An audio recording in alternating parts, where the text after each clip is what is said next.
capacity Onimai of the Liberians Association alumni. And because we know this event is for the youth, by the youth, I will be joined by a co-moderator who is a Liberian.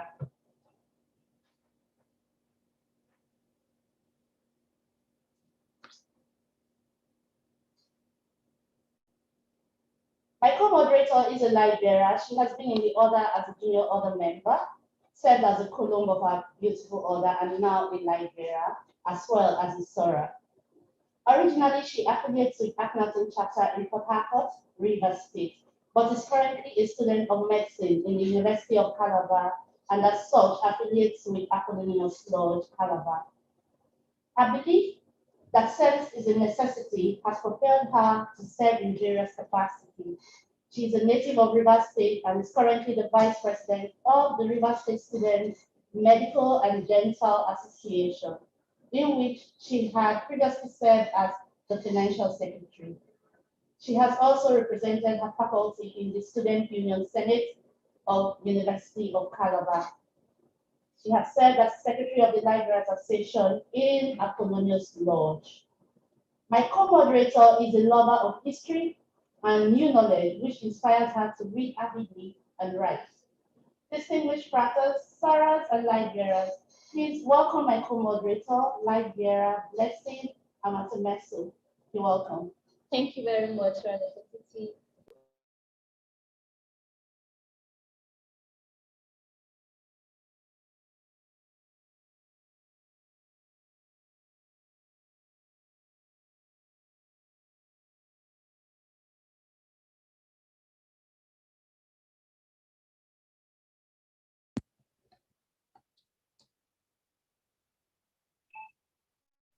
Oh, good.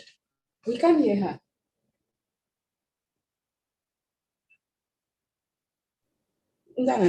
Question. No.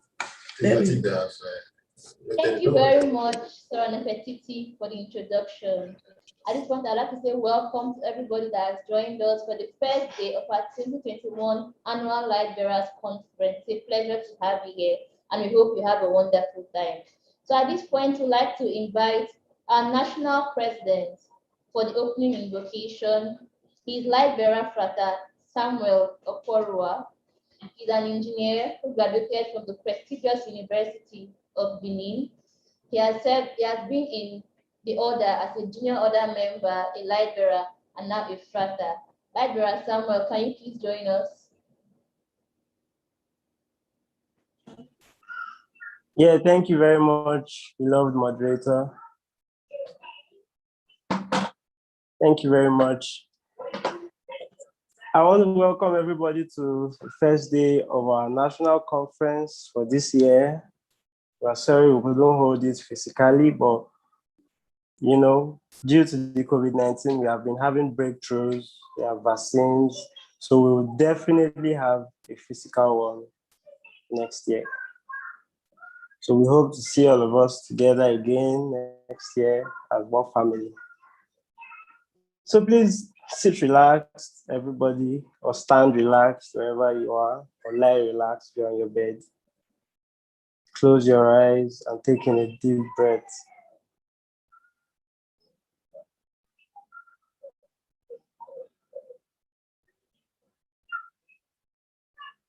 God of our hearts, God of our realization, we thank thee for the opportunity to convene again to have our conference virtually.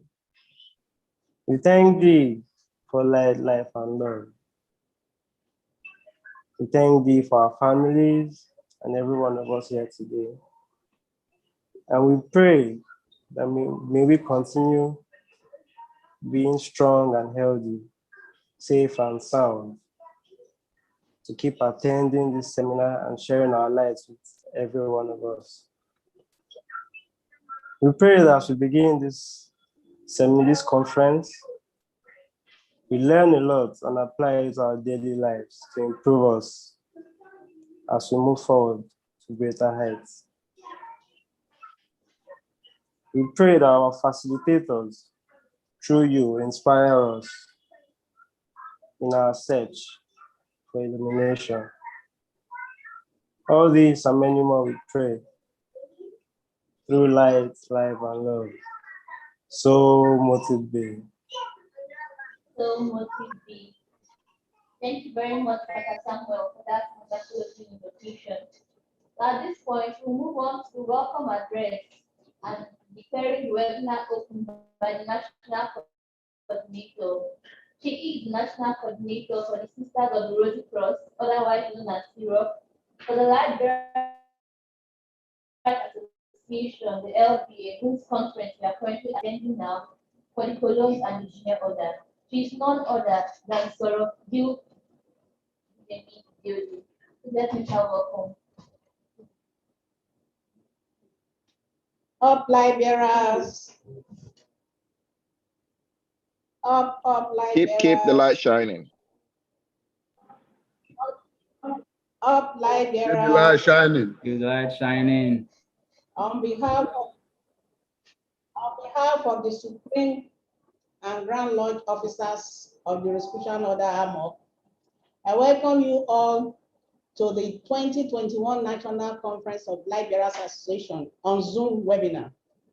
I bring you greetings from our Grand Administrator of the English West African Administration, EWAD, Dr. Kenneth Idiodi, and the Executive of the Light Bearers Association, we popularly call LBA. This is the first national LBA conference we are holding on Zoom, as it is due to the coronavirus pandemic, which has grounded everybody in the world. We say we miss you all again this Easter weekend at the Hospital Park, Calabar, where we normally have our usual get together, and we call it Easter rice. We hope you will make the best of this weekend, spiritually, wherever you may find yourselves. We are grateful to God for your safety and that of humanity to see this day, in spite of all the challenges we have all gone through in the last 1 year. Today, we are in the first national LBA Zoom webinar to discuss how we can strive in all aspects of life in the new normal, which we are all going through. It is going to be an inspiring and uplifting 2-day program for all Light Bearers members and for all our Rosicrucian officers and members, as well as those joining us from all parts of the world. Please sit, relax, and enjoy the different presentations from our dear Light Bearers alumni, who are now experts in their different fields of endeavor, as you have seen from their program. It is now my singular pleasure and privilege to declare the 2021 Light Bearers Association National Conference open on the Zoom webinar. Thank you, Renee Bless. Thank you very much for that wonderful speech. The webinar has been declared open, so please sit, relax, and enjoy the lectures. So we'll move on to our team lecture. First lecture for today. The topic will be thriving in the new normal, the Rosicrucian perspective. And all people in the new normal now would like to thrive and not just survive or live from day to day. This topic will be taken by Dr. Chikeze Okore, thriving in the new normal, Rosicrucian perspective. Let's hold on for a bio.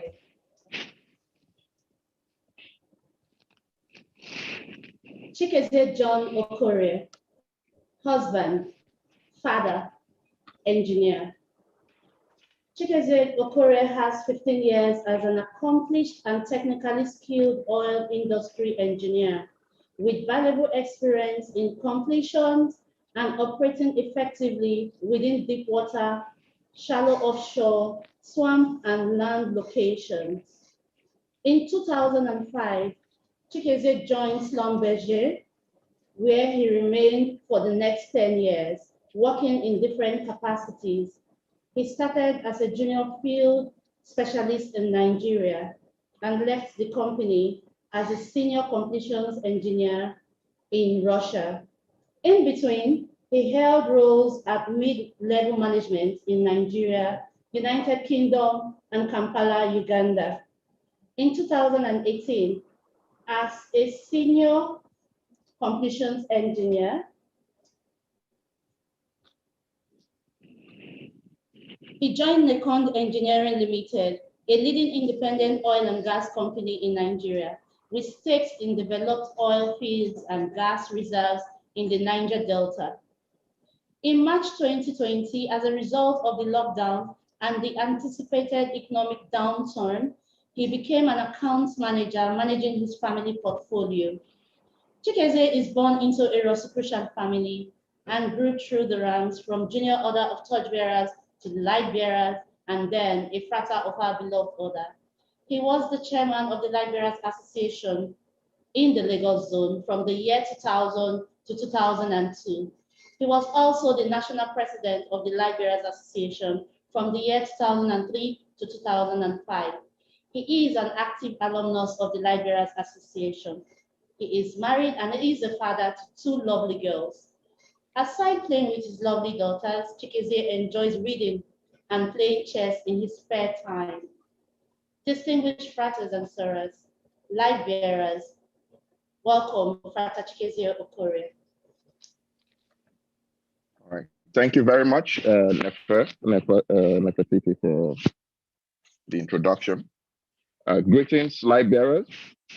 Greetings, distinguished fratres and sorors, worthy coordinators, and all dignitaries of the order here present. First of all, I'd like to thank you all for the opportunity to address this august body on such a timely topic, which we are dealing with today, on thriving in the new normal. Thriving in the new normal, the Rosicrucian perspective. First of all, what is this new normal? So the new normal can simply be defined as a current situation, social custom, etc., that is different from what has been experienced or done before. Okay, so before, but is expected to become usual or typical. Now that's the definition as from the dictionary.com. Now, on the 11th of March 2020, deeply concerned, the WHO, that's the World Health Organization, deeply concerned both by the alarming levels of spread and severity and by the alarming levels of inaction, the WHO made the assessment that COVID-19 can be characterized as a pandemic. So what followed is a lockdown from country to country with a series of restrictions. I will not enumerate here as we have all lived through it. As a direct result of the precautions taken last year, we had the virtual annual national conference in 2020. And here we are again today, meeting virtually for an event or gathering for which we have customarily gathered in Calabar. So this is the new normal. Now, what has really changed? In this new reality, we have learned how to take a 5-kilometer walk without leaving the confines of our homes. The values of exercise and that we can build our bodies without complex equipment, without access to gymnasiums, and for those who visit the gym, you realize that you can bench press and you can do everything you need to do right within the confines of your home. Now, some of us have discovered or rediscovered a love for cooking, trying new recipes, baking bread. Our reliance on technology has increased to the extent that having data on our phones ranks as highly as paying any other of the traditional bills: rent, water, light. For those with the highest tiers of education, it's re-emphasized that the most important things are not learned within the confines of a formal classroom. In fact, the skills of this era carry no certificates at all. Perhaps in some forward-looking university somewhere in the Western world, one may be able to obtain a diploma in social media savviness and going viral. But I sincerely doubt you will get one for savagery or dragging. everyone is now a publicist or a news agent. The incidents that occurred in Lagos in October during the NSAS demonstrations broadcast live to the world with nothing else save a mobile phone and access to the internet. The emphasis is now on influencers rather than sales reps. What has changed? Social distancing. So they need to maintain a healthy distance from others in order to limit spread of the virus. Has led to a greater reliance on technology, as I earlier mentioned. Now, what we also need to appreciate at this point is that digital penetration in our life has been increasing over the years, but the pandemic has expedited the shift of the balance from physical to digital. So what I'm saying in essence is that virtually all the tools we are using to get by the restrictions that have been created by the pandemic, none of them were created by during the pandemic. They've always existed. They were tools we've always had. We've just found new uses for them, or we've found a greater reliance on these things. So working from home has become the new normal. Employers have discovered that not all tasks require face time, and that there is huge savings in shared workspaces. So now you have companies like Co-work that specialize in subletting workspaces, so that you have multiple companies that are now in the same office space. Now, some employers even realize for specific tasks, they don't even need personnel on their payroll. They simply outsource these tasks to remote office or Upwork personnel who work from their various homes. This has also impacted the way we learn. Okay, for periods of time in different parts of the world, even here in Nigeria, you had the schools that have been shut down, and we've had children even as young as 3-4-year-olds who have had to learn remotely. Across speaking to their teachers across a computer screen, and trying to learn as much as they can from the confines of their home. This has also given rise to a sense of isolation. Okay, where since you have restrictions on travel and all that, the tendency is that you might actually feel isolated from the rest of the world. So there is a greater need for support networks. Now, I said support networks, not friends. There's a difference. The LBA is a network of young Rosicrucians who, within the age of 18 and 40, and who are growing together. Okay, not everybody within the LBA is your friend, but they are all part of your network. All right. So the same thing applies. So now you have that greater emphasis on that network, so that you don't feel isolated. You are always in touch with what is going on in the world. Of course, this has also led to a larger reliance on social media, your Twitter space, your Insta blog, your Instagrams, your Facebooks, because these are now the places where you meet and you see people, or you discuss with people and share minds. Now, you also have a greater emphasis on soft skills, okay? Communication. But more important than all of these is self-discipline. You see, when you're working from home, there is nobody standing over your shoulder to ensure that you actually deliver, or you actually sit down to work for the period for which you are going to work. You need to have that discipline in yourself. When you have to learn remotely, you need to have the discipline to sit down in front of the system and attend your class, pay attention, do whatever assignments you've been asked to do, respond when others ask, when questions are asked, rather than just have the screen on and then you walk away and do other things. So more than ever, discipline has become a very key criteria for things you need to do. Now, how do we adapt to all this? Okay, so it's called the adjustment process. Now, the adjustment in psychology is the behavioral process by which humans and other animals maintain an equilibrium among their various needs, or between their needs and the obstacles of their environment. So the sequence of adjustment begins when a need is felt and ends when it is satisfied.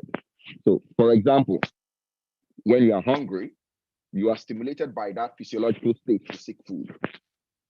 So once you eat, you reduce the stimulating condition that compelled you or impelled them to activity, and you are hereby adjusted to that particular need. So in general, the adjustment process, involves 4 parts. First and foremost, a need or motive in the form of a strong, persistent stimulus. So in this case, COVID-19, a virus, airborne and deadly, causing disruption to our daily lives and businesses. So that is, and of course, this gives to the need to continue with our daily lives and businesses around the new restrictions. So the restrictions that have come out of the COVID-19 pandemic have led to the second stage of the process. So there are things that are thwarting or non-fulfillment of this need. So your need to continue with your daily life as you know it and your businesses is being hindered by the pandemic restrictions. So the next step, of course, is to find a way around it. So we start exploring, which is the third stage. Last year's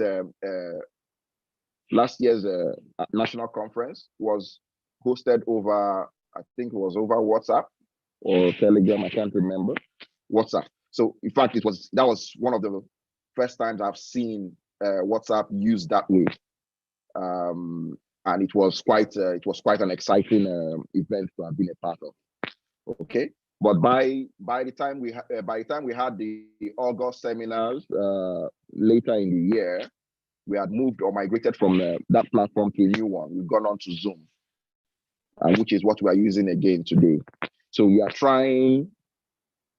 exploring or trying different activities to,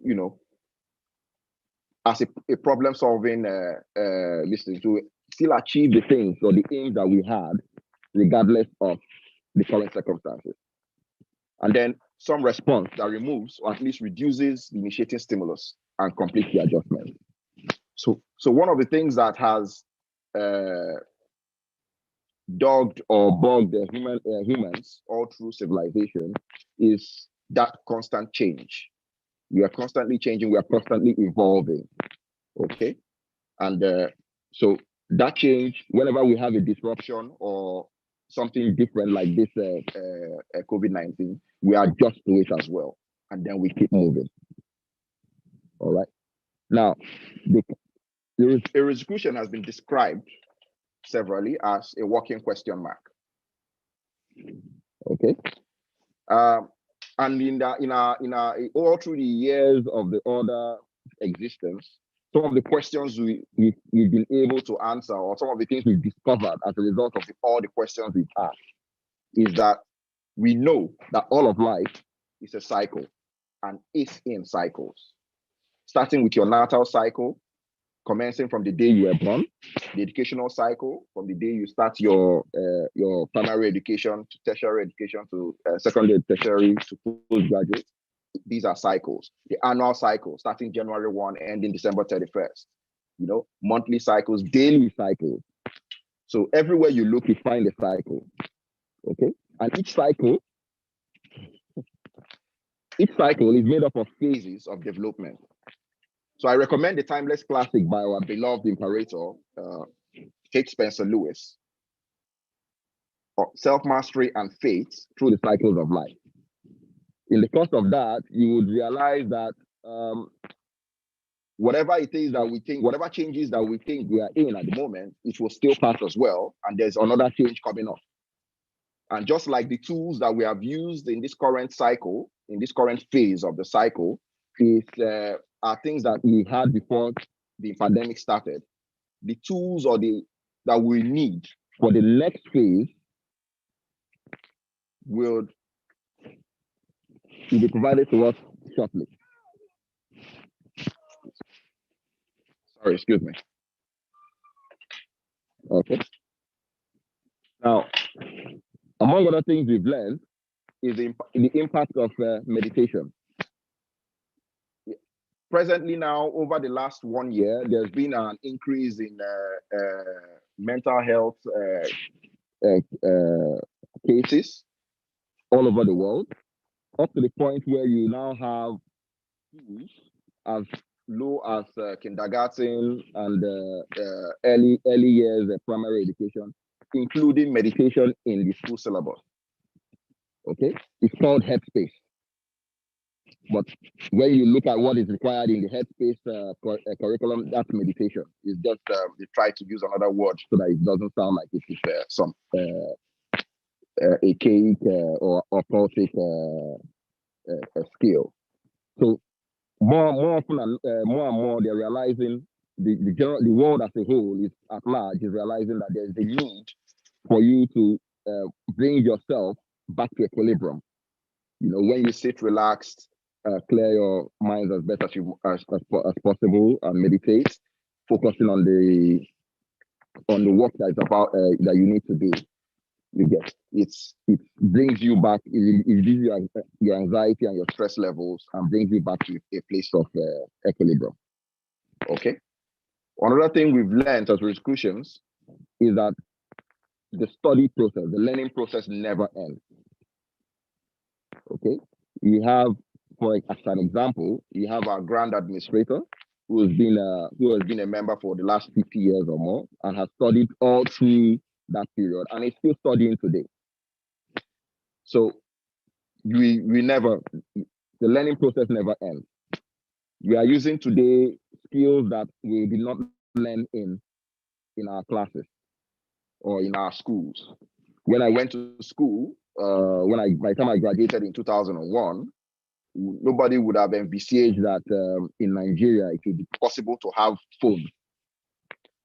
As the chairperson of the LBA in the year 2000, and maybe a handful of librarians had a phone or a handset. Okay, but now it's whoever doesn't have is now the odd person out. It's now quite a normal thing that everybody should have a phone. So your learning process has changed. Your learning tools have changed, but we are still learning. Okay. Again, the importance of networks. We talk in the order. We speak about the egregore of the order when we have our meditations and when we meet in our temples, in our various temples. And what we are referring to is the collective spiritual network of every member of the order.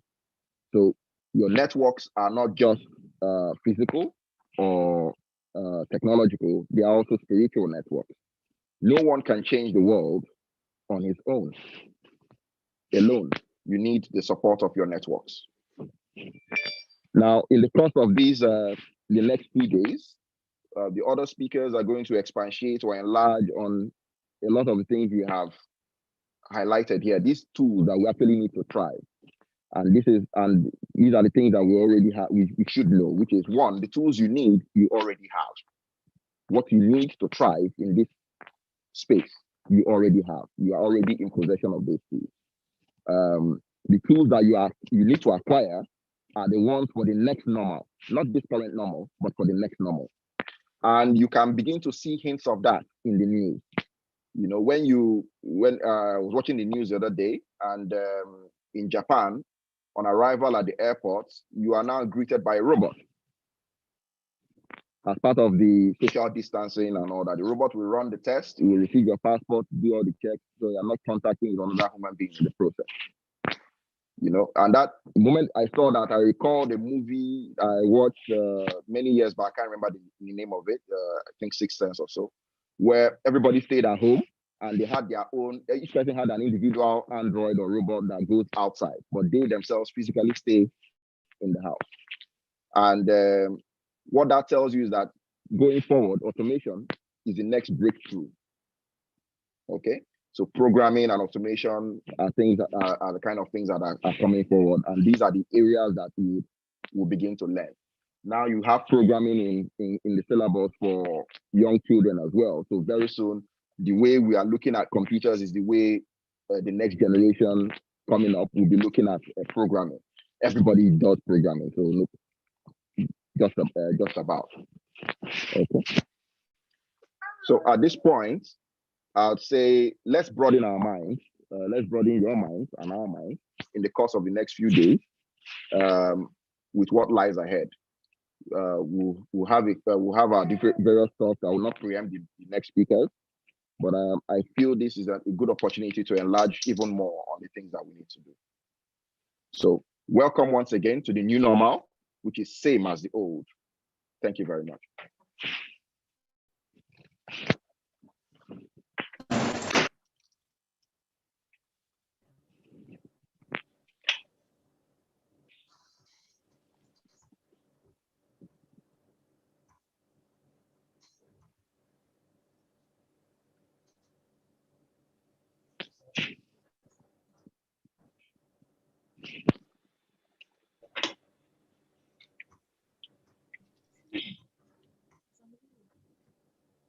So I'll hand you back over to the moderator. Yeah.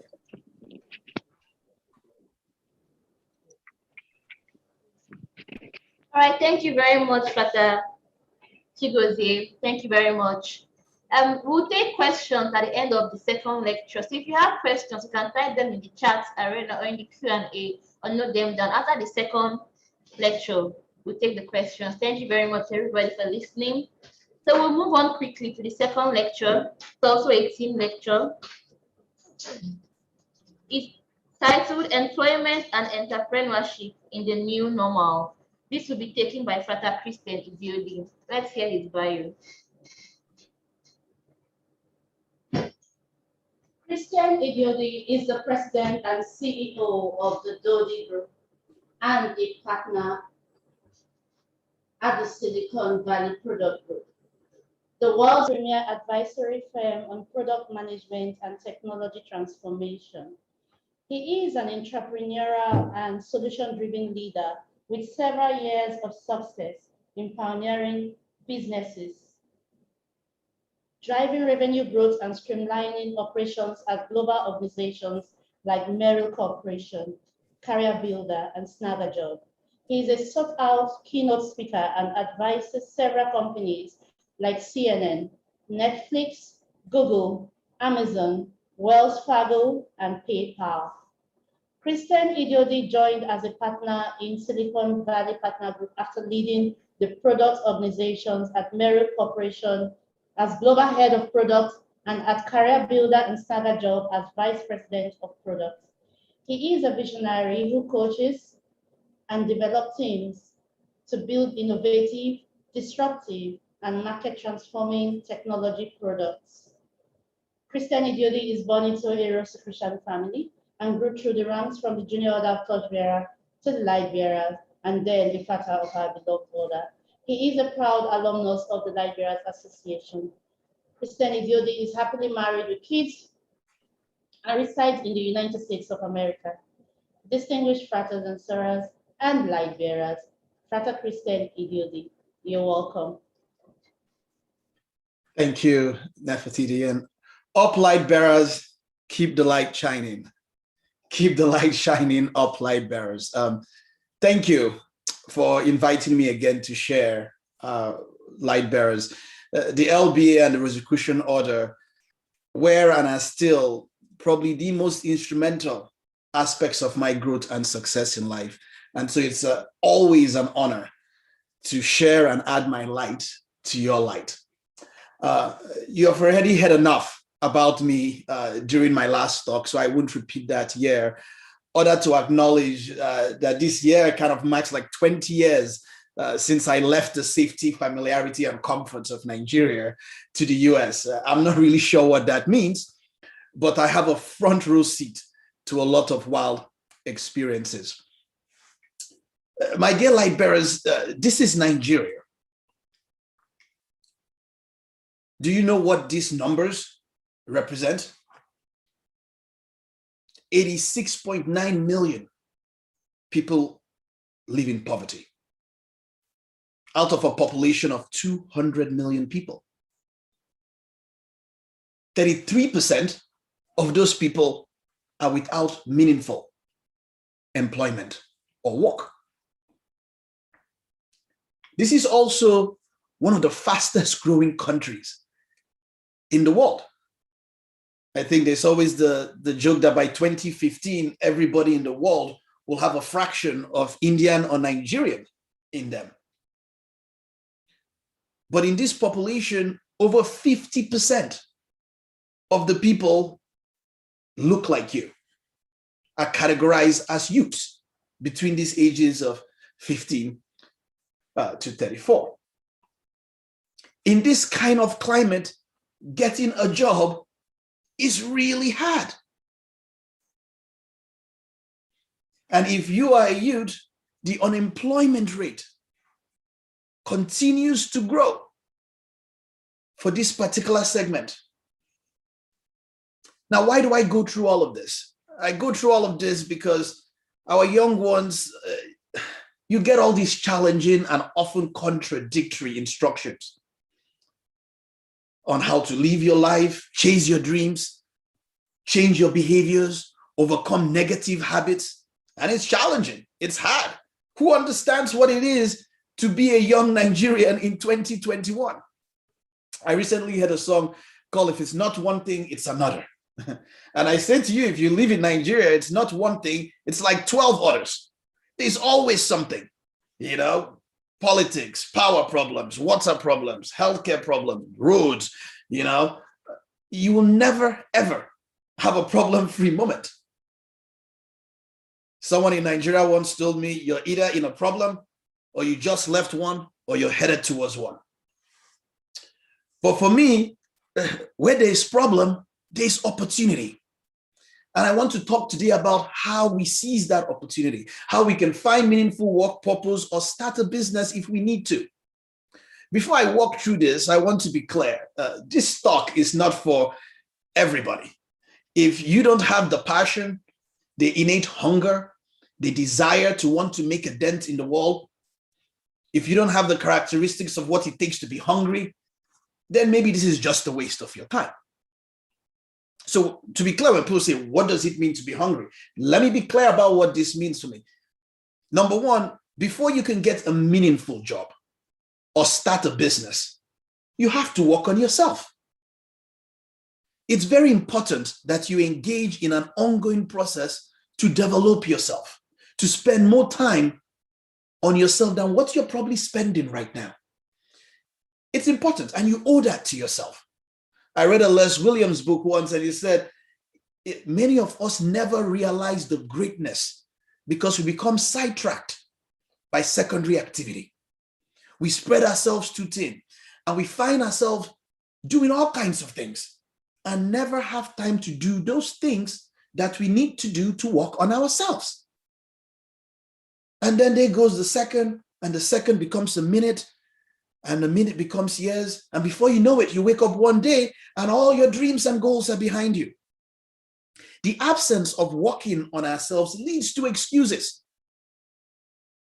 Oh, I can't start a business. Why not? Well, it is $1,000 to start a business. And I don't have $1,000, but it's too risky. Oh, but you know what? I just bought a new iPhone. How much was the iPhone? It was $1,000. I have to have the latest model. Many startups, crowds, investment funds that you see all started with as little as the price of a phone. I need to learn a new skill, but I don't have the time. Well, last week I watched these 2 Nollywood movies, and then I spent time on Netflix. Time flew by very quickly. Let's watch part 2. For 15 minutes a day, you can get an MBA. For 20 minutes, you can gather a new skill online. What you prioritize and invest in today will determine your tomorrow. Second thing here, you've got to sell yourself every day on your abilities, on what you're doing, on the goal you want to reach. You have to sell yourself every day. According to your level of belief, it will manifest itself in what you're doing. This is the power of visualization. Everything I have accomplished today, I wrote down several years ago. Maybe not what, but definitely who I am. Whatever we have right now, whatever we're demonstrating in our lives is a result of what we believe subconsciously that we deserve. And part of increasing that belief level is that you have to convince yourself every day about who that person is. I do a lot of training for many corporations. I conduct seminars all around the world, and I've had kinds of people teaching techniques and training people how to close sales, how to grow your business, how to win a business, how to start a business. Let me share something with you. You can learn all these techniques in the world. If you don't believe in yourself, it won't happen. And as you convince yourself and sell yourself every day, you begin to see a difference in the things that you're doing. Selling yourself on the ability to perform a job or achieve an objective. Telling yourself every day, this is my day and nothing is going to stop me. I started my career in a convenience store. Then I worked in a petrol station, kind of a gas station in the US. Then I started in door-to-door sales. This means I will go from business to business, knocking on doors. Would you buy a cell phone service? Would you buy office equipment? The door will be closed in my face. Look, door-to-door sales is cruel and unusual punishment. I thought boarding school in Nigeria was hard. Try selling 100% commission sales going from door to door. You know, Winston Churchill said that courage is going from failure to failure without losing enthusiasm. When you step into your fears and you continue to push yourself to go on, something happens for you. It will enable you to transcend yourself in such a way. Foundationally, this experience changed my life because I realized that every single door I knocked on that was a no was a door closer to a yes. And I had to sell myself on that, not on the disappointments of the no, but on the prospects of the yes. Finally, find your value. People go through life never discovering what their talents are. Most people never develop their talents. They have skills and abilities, but if you don't nurture them, if you don't develop them, they will never serve you. Your gift can take you places. If you develop your gifts, most of these things will come easy to you. If you decide to drop your buckets where you are and develop your gifts, I grant you this, you will never be without. Let me ask a question. Can you make 100 naira right now? Think about it. If I said to you, I want you to go out today and come back making 100 naira. It sounds small, but if you can make 100 naira, then I can make you a millionaire. You see, do what you did to make that 100 naira 10 times, and you have 1,000 naira. Just do that again 10 times more, and you'll have 10,000 naira. 10 times more, and it's 100,000. 10 times more, and there you have it. See, the problem is not how to be a millionaire. The problem is how to make 100 naira. Your gift will take you places, and it will literally amaze you when you can tap into it, when you can focus on, I know how to create value by solving problems in a meaningful way, either for somebody else or for yourself. You know, I have talked about this before. This is what I call the grand transition, right? And the first time I stumbled upon this, I was reading a book where somebody started a cookie business. And I was reading the back of it. You know, it was a story of the famous Emma's cookies. And it was telling the story of this man loved to bake cookies. He baked cookies for everybody, and everybody just liked to bake cookies. The war broke out in America, and he started baking cookies for the military and shipping cookies to people. All of a sudden, everybody loved these cookies. They said, let's package the cookies for you. And one of the biggest cookie companies started.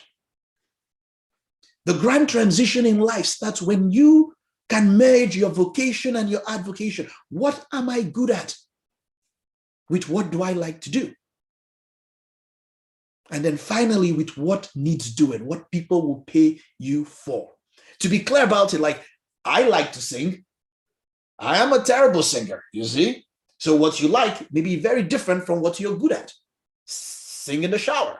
You know, do not go on American Idol or Nigeria's Got Talent, right? But you like to sing, different from what you're good at. Sometimes you may be good at something, but nobody wants that thing. There's not a need in the world. So finding that, the Japanese call this ikigai, your reason for being, your purpose, the intersection of your passion, your mission, your profession, and your vocation. This is the first exercise if you want to look for a job, if you want to find meaningful employment. You've got to take the time and sit. Start with the fun one. What do I love to do? Right? I love talking to people. I love helping people. I love reading and writing or dancing or theater. Write that list. Write the next list. What am I good at? Remember, what you like to do could very well differ from what you're good at. What do people tell you you're good at? What do people call you up to do? This is part of what the satisfaction of your usefulness in the world derives from this.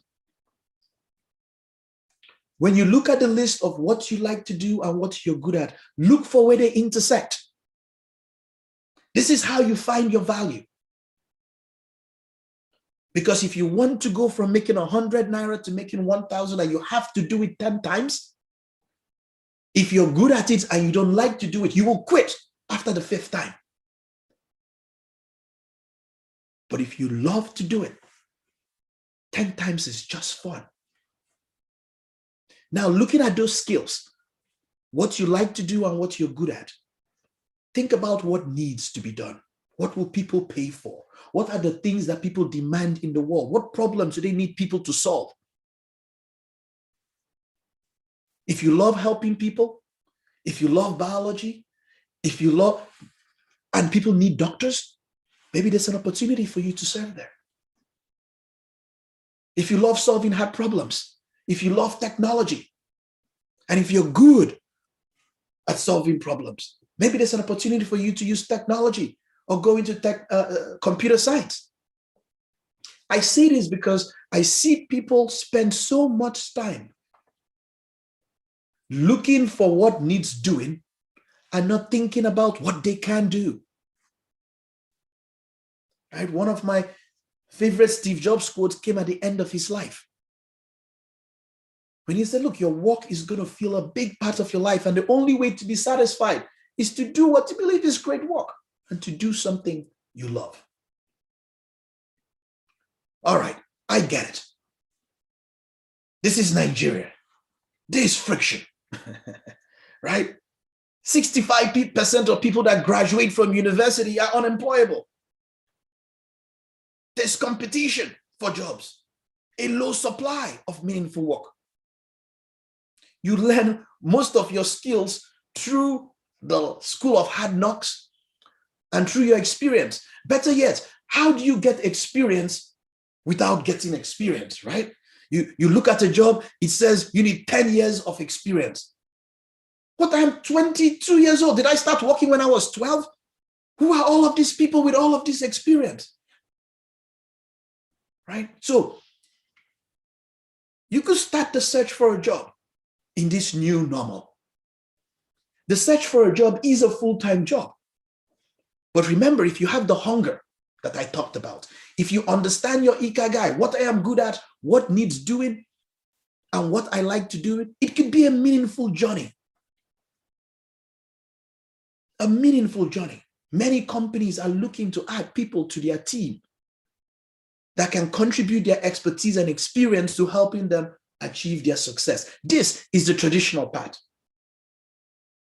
Or you can become an entrepreneur and start your own business. This new normal, there is no better time than now. Because remember what I said, where there is a problem, there is opportunity. Interesting enough, the more problems, the more opportunities. Africa has pumped out. It's going to create the most mega cities in the world in the next century, the most billionaires in the world in the next century. The need and pain leads to many discoveries. If you look at how quickly we discovered the COVID-19 vaccine, it is not just a factor of technology that is just now available and the evolution of science.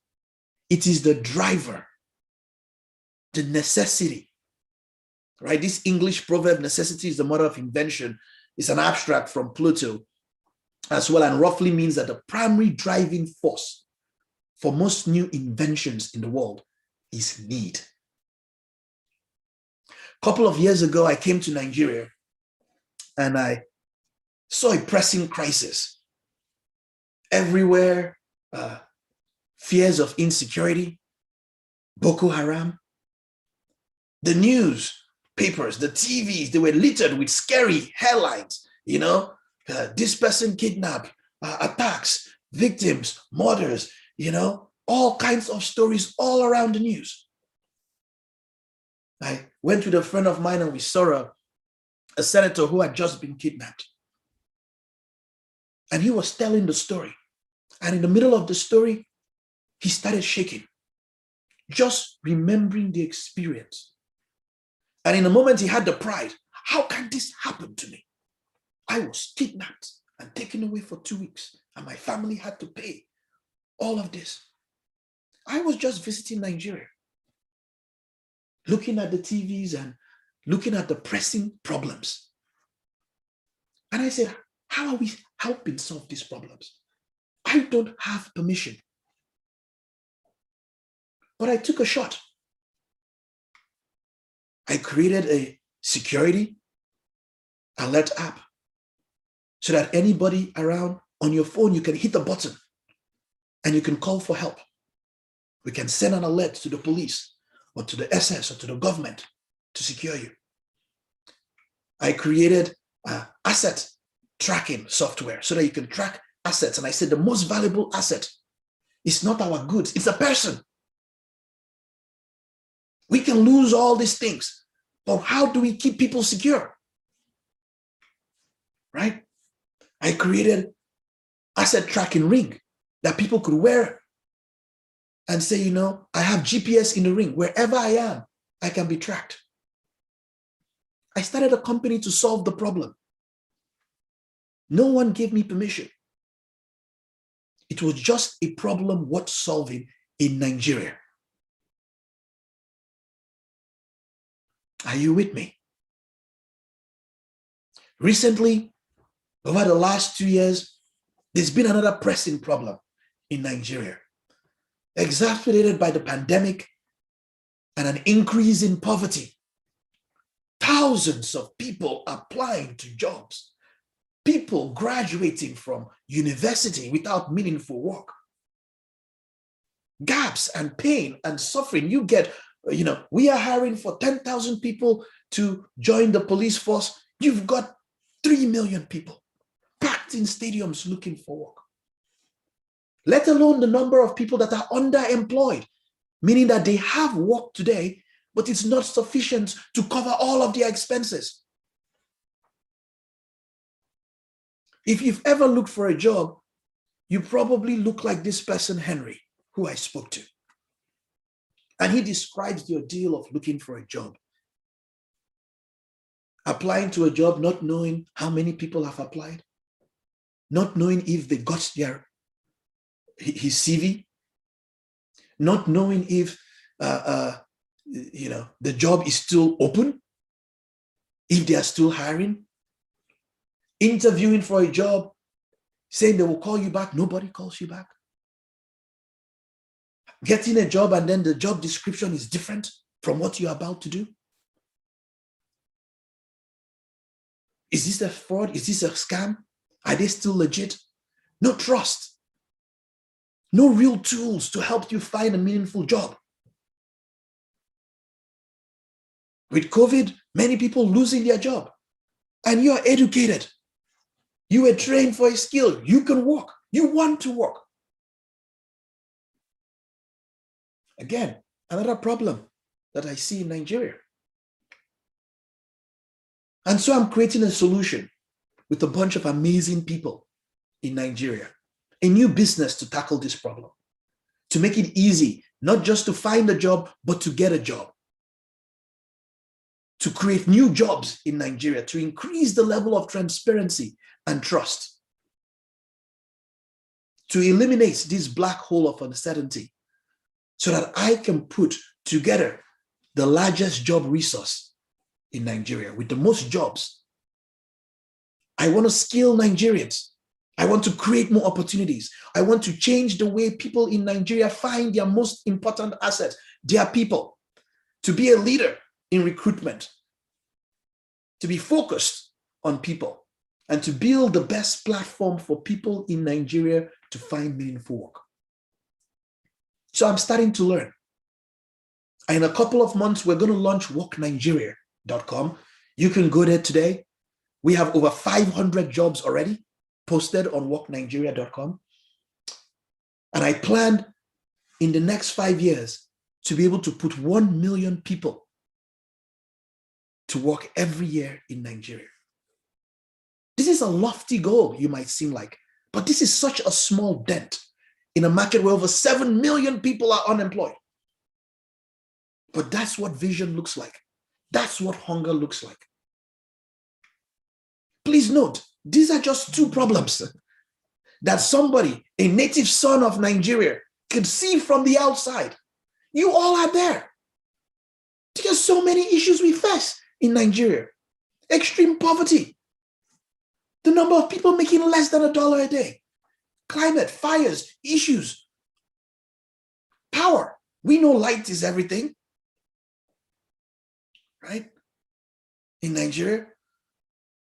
Security, healthcare, relationships. You have permission to solve these problems. It's not bigger than you. If you want to light up Nigeria, provide electricity to everybody, start by lighting up your house. That's more achievable. And then you can start by lighting up your village. But if you cannot at the micro level, look at how you can use your value, what you're good at, what you like to do with what needs doing. No one gave Dangote permission to sell cement or rice, or Adenuga permission to start a cell phone company. Problems are out there. And while you might think the problems are coming for you, they are looking to be solved by people like you. Okay. Finally, there are 3 things that I want to leave you with, inspired by Oprah Winfrey in her own ways. The first one, who am I and what do I want? Knowing who you are. Being able to answer this question, who am I and what do I want? Who am I really? My answer is that I am God's child. I am a child of the universe, of the cosmic. I am that which is born of all that is. As our teachings indicate, I am a spiritual being having a human experience and understanding that because I am connected to the source of all that is possible, then all that is possible for me. This is who I am. And what do I want? I don't just want to be successful in the world. I don't just want to make a mark or leave a legacy. The answer to that question is I have to fulfill the truest expression of myself as a human being. I want to fulfill the promise that the Creator dreamed when He dreamed me up. All the cells that make me up. What do I want? You have to have some vision for your life. Even if you don't know the plan, you have to have a direction in which you choose to go. I have always wanted to be a medical doctor growing up. Yes, I traveled to the US to study medicine. I went to medical school, I was pre-med in college, And then I decided not to go to medical school because I wanted to cure cancer and AIDS and all the incurable diseases in the world. This has always been a childhood dream of mine. If it's not clear to you yet, I am not a doctor today. But my insatiable desire to help people and to solve hard problems never left me. I am more than a doctor. What do I want? You must have some kind of vision for your life. What I've learned is that there's a great metaphor for life. You want to be in the driver's seat of your own life, because if you're not, life will drive you. So knowing who you really are in this space and time that we embody, that's number one. What do you want? And who are you? Okay. Number two, you must find a way to serve. Martin Luther King said, not everybody can be famous, but everybody can be great, because greatness is determined by service. Now we live in a world where everybody wants to be famous and where we admire people just for being famous. Everybody wants to be Dangote or Adenoga or Davido or Wizkid. We think being known brings us value. The truth is, all of that will fade in time. All fame does. I grew up listening to Charlie Boy or Majek Fachek or Fela Kuti. Look, in 10 years, for this youth here, your kids won't even know who those people are. They won't know their names. The real truth is that service and significance, the significance that you bring to your service, is that which is lasting. This is why duty tops the Rosicrucian pyramid of ideals. So to be able to do whatever your occupation or your job or your talent or your gift is, if you look at the most successful people in the world, whether you know it or not, they've had a paradigm of service. You had this mindset. Look, service is the best practice for success that I know of. It's the muscle that makes the lifting of success easier. You know, we say to be the greatest of all, you have to be the greatest servant of all. Volunteer, work as an intern, work for free, yes. Look, I never promote people into a role that they've never done. I've had thousands of employees in my career. It's ludicrous to me. I tell them, say, what do you want? I want to be a manager. I say, well, go be a manager. Who is stopping you? I don't have the title. So the title of manager is what's stopping you from helping people? If you want to be a dancer, I say dance. There is no substitute for doing things. Why would I make you a manager? And then on your first day as the manager, you are learning how to be a manager. I am paying you to manage people, not to learn how to be a manager. So I tell people, if you want to be a manager, start today. Volunteer, go to the manager and say, I want to help you. I want to start to do management things. Because when you become a manager, your eyes are now set on the next thing you want to become. The learning is now, and the best way is through service. This is such an important ideal and tenet we must hold on to. People today pay me thousands of dollars to teach them. But my mother is always very quick to remind me that I've been practicing teaching for a very long time. When I was in boarding school in Suleja, I used to walk miles every day, teaching a nomadic cattle rearing tribe how to read or write. I will finish my schoolwork. I'll be moving cattle miles and miles every day, teaching the royal family of this tribe English, teaching them stuff, helping them with education.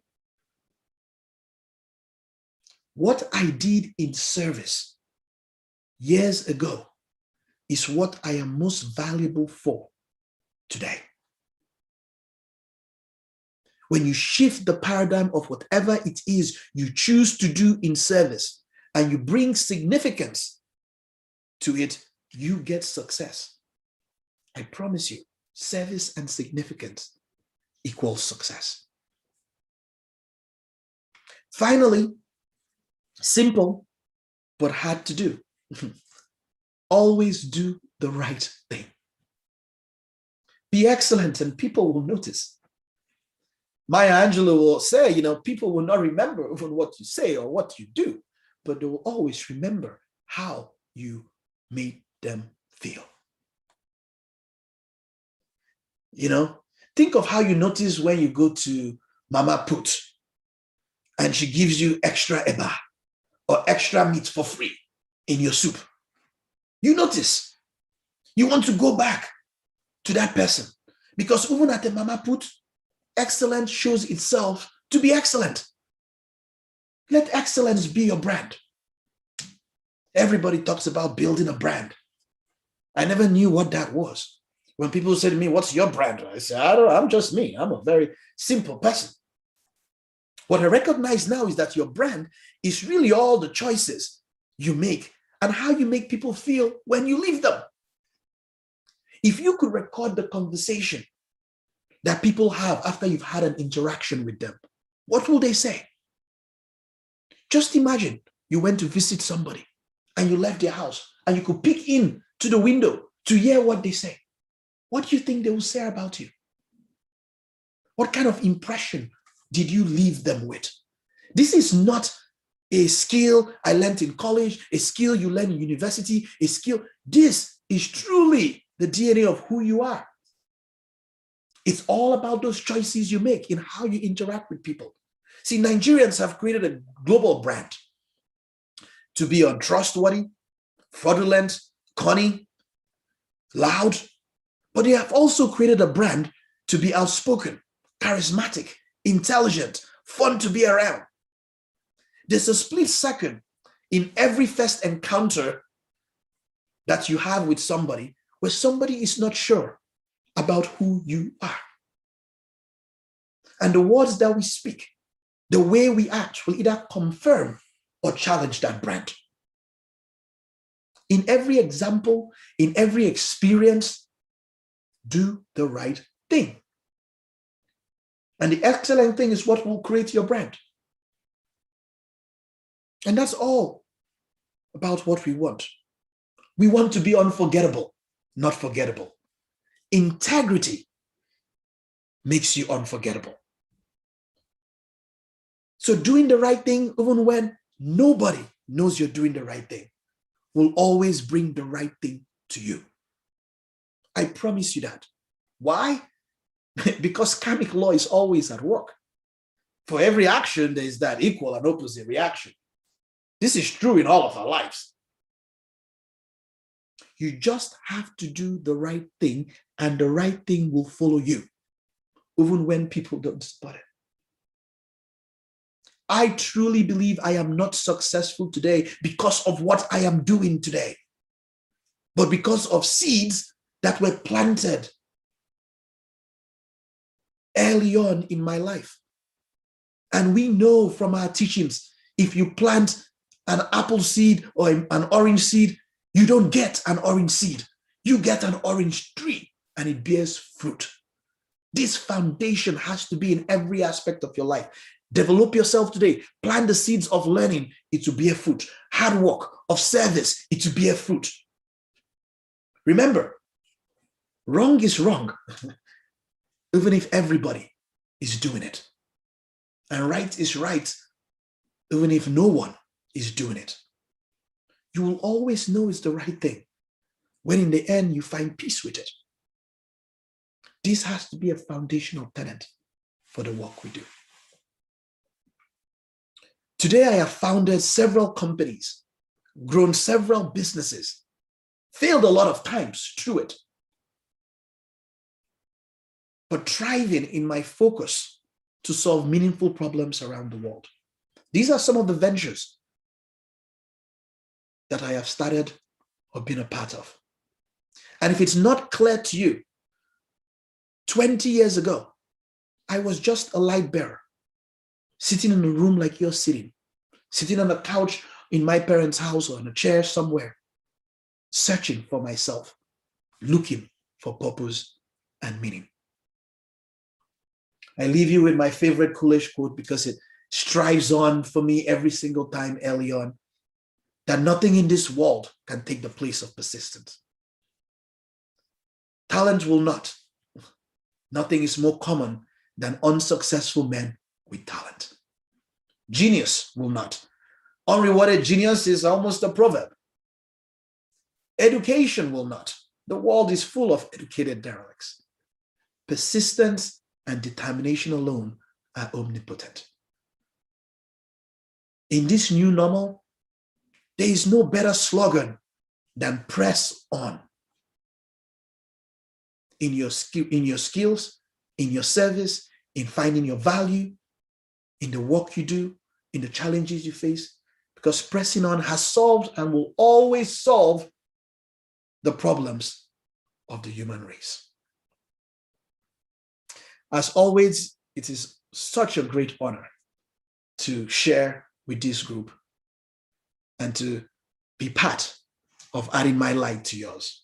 Please keep in touch. You can send me a note at christian@walknigeria.com. You can check out any of our ventures that we have out there. Finding work, starting a business.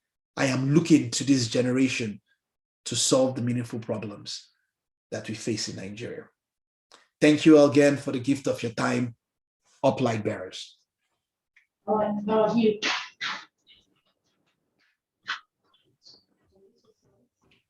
Thank you very much, Pastor Christian. It's always a pleasure to hear from you. I heard you speak first last year, August, and it was really a wonderful presentation. Thank you very much. Thank you very much. All right, it was a wonderful one. Let's go to the question and answer. If you have comments too, you can type your questions in the question and answer section. So we have just one question here. I don't want to believe that nobody has questions or we have all our questions answered already. But while we wait for more questions, Pata, we have one for you. It says, how do I know what I'm good at? I mean, Ikigai. Yeah. Ikigai.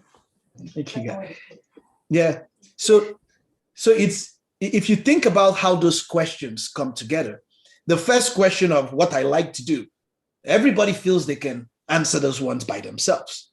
You know, it's because, you know, you and if you don't, make a long list of, you know, all the possible things in the world and rate it and rank it, you know, say, okay, singing, dancing, you can just go through a long list and you can decide, because that is self-reflection around what do I like to do. So hopefully that's easy for everyone to do. You can answer that question honestly. The second question of what am I good at is tricky because there's some relativity to that. I may think I'm a good singer, but other people may not think I am a good singer. So this question I tend to put out either in a self-evaluation to other people, right? So there are many people in your life that you know and love you, your family, your friends. Just ask them the question honestly. What do you think I am good at? Start to make a list, right? Hear how they describe it, not in your own words. Because as human beings, we are very good also at telling ourselves the stories we want to hear. So go to other people. You know that there are people that are always saying, that was so easy for you. It was hard for me, but it was. What are those things that people look and say, that is so easy for you, but hard for me? Don't take it for granted. So they say I'm very good at eating. What do they mean? I only like to eat? How is that a skill? Have you not seen those boys on YouTube making money today, just eating, showing us? You see, this is a funny thing in life. It's something you're good at and you like to do. But we take it for granted because it doesn't look like a skill people will pay us for or something. But you see, this is why finding your value is super important. So do your self-reflection. What do I like to do? Talk to people around your life for honest answers about what you're good at. When you make the list, see if there's an overlap between the things you like and what people say you're good at. Those things are your talents, because it's like, oh, it comes easy to me and I am good at it. Now the goal is to find somebody willing to pay you for those things. Now, if nobody's willing to pay you for your talent, please don't, that's not that does not mean you're not valuable. Sometimes people don't know what they want until they see it. Many of the entertainment we watch on TV, we didn't know that we wanted to hear people sing or watch Big Brother, Big Sister. Did any of us say, I want that in my life? But when you see it, you're like, I like this. This sounds good. So please note that if you find this talent, what you're good at and what you like doing, your mission in life is to use it in service. Start doing it. Say, who will pay me? Do it for free. This is how you discover. This is how people find meaning in your work. So please focus on what you like to do and what you're good at, and this will all come together. Good. Thank you very much. Thank you very much. I'll be giving the floor to my co-moderator to speak. Thank you very much. Thank you, Blessing. Christian, thank you so much for that wonderful and enlightening presentation. Also, this thanks goes to Chikezie. Chikezie, you guys are wonderful. We also have positive feedbacks for both of you. Pratters and members or attendees here are already saying inspirational lectures, and they appreciate all you have said to us today. We are still waiting for some questions. I think at the moment, there's a question from Raymond Divya, and he's asking, persistence is key to success. How can you be persistent if you have a wide range of skill sets, especially in an erratic economy like Nigeria? Chigozie, do you want to jump in on this, or do you want me to go? Go ahead. So actually, Raymond, this is a good thing that you have a wide range of skill sets in an erratic economy. The diversity of your skills should be your strength. It's not a weakness. Now, remember, in finding this sweet spot, there's a goal around focusing on something that is meaningful. If a problem is worth solving, it is just that. It is worth solving. The reason I am going after employment in Nigeria is because when the first time I saw it, someone says, 17% are unemployed. I said, that's a serious problem. In America, we get angry when it's like 3% or 5%. Then it goes to 22%, then 28%, and then 33%. I said, wait a minute. Are there not people helping to solve this problem? Or are they just making money off the problem? And so I can say, all right, well, it's an erratic, but there are trends. The price of fuel is going up. Insecurity is to go. We are dealing with the same problems for such a long time. This is not an excuse that, there are many people trying to solve the problem. Well, the problem still exists. The problem is not solved. So having a wide range of skills allows you to look at what problems are meaningful today and focus on them. Right? And as you look at the erratic economy is a problem too. How do you solve that?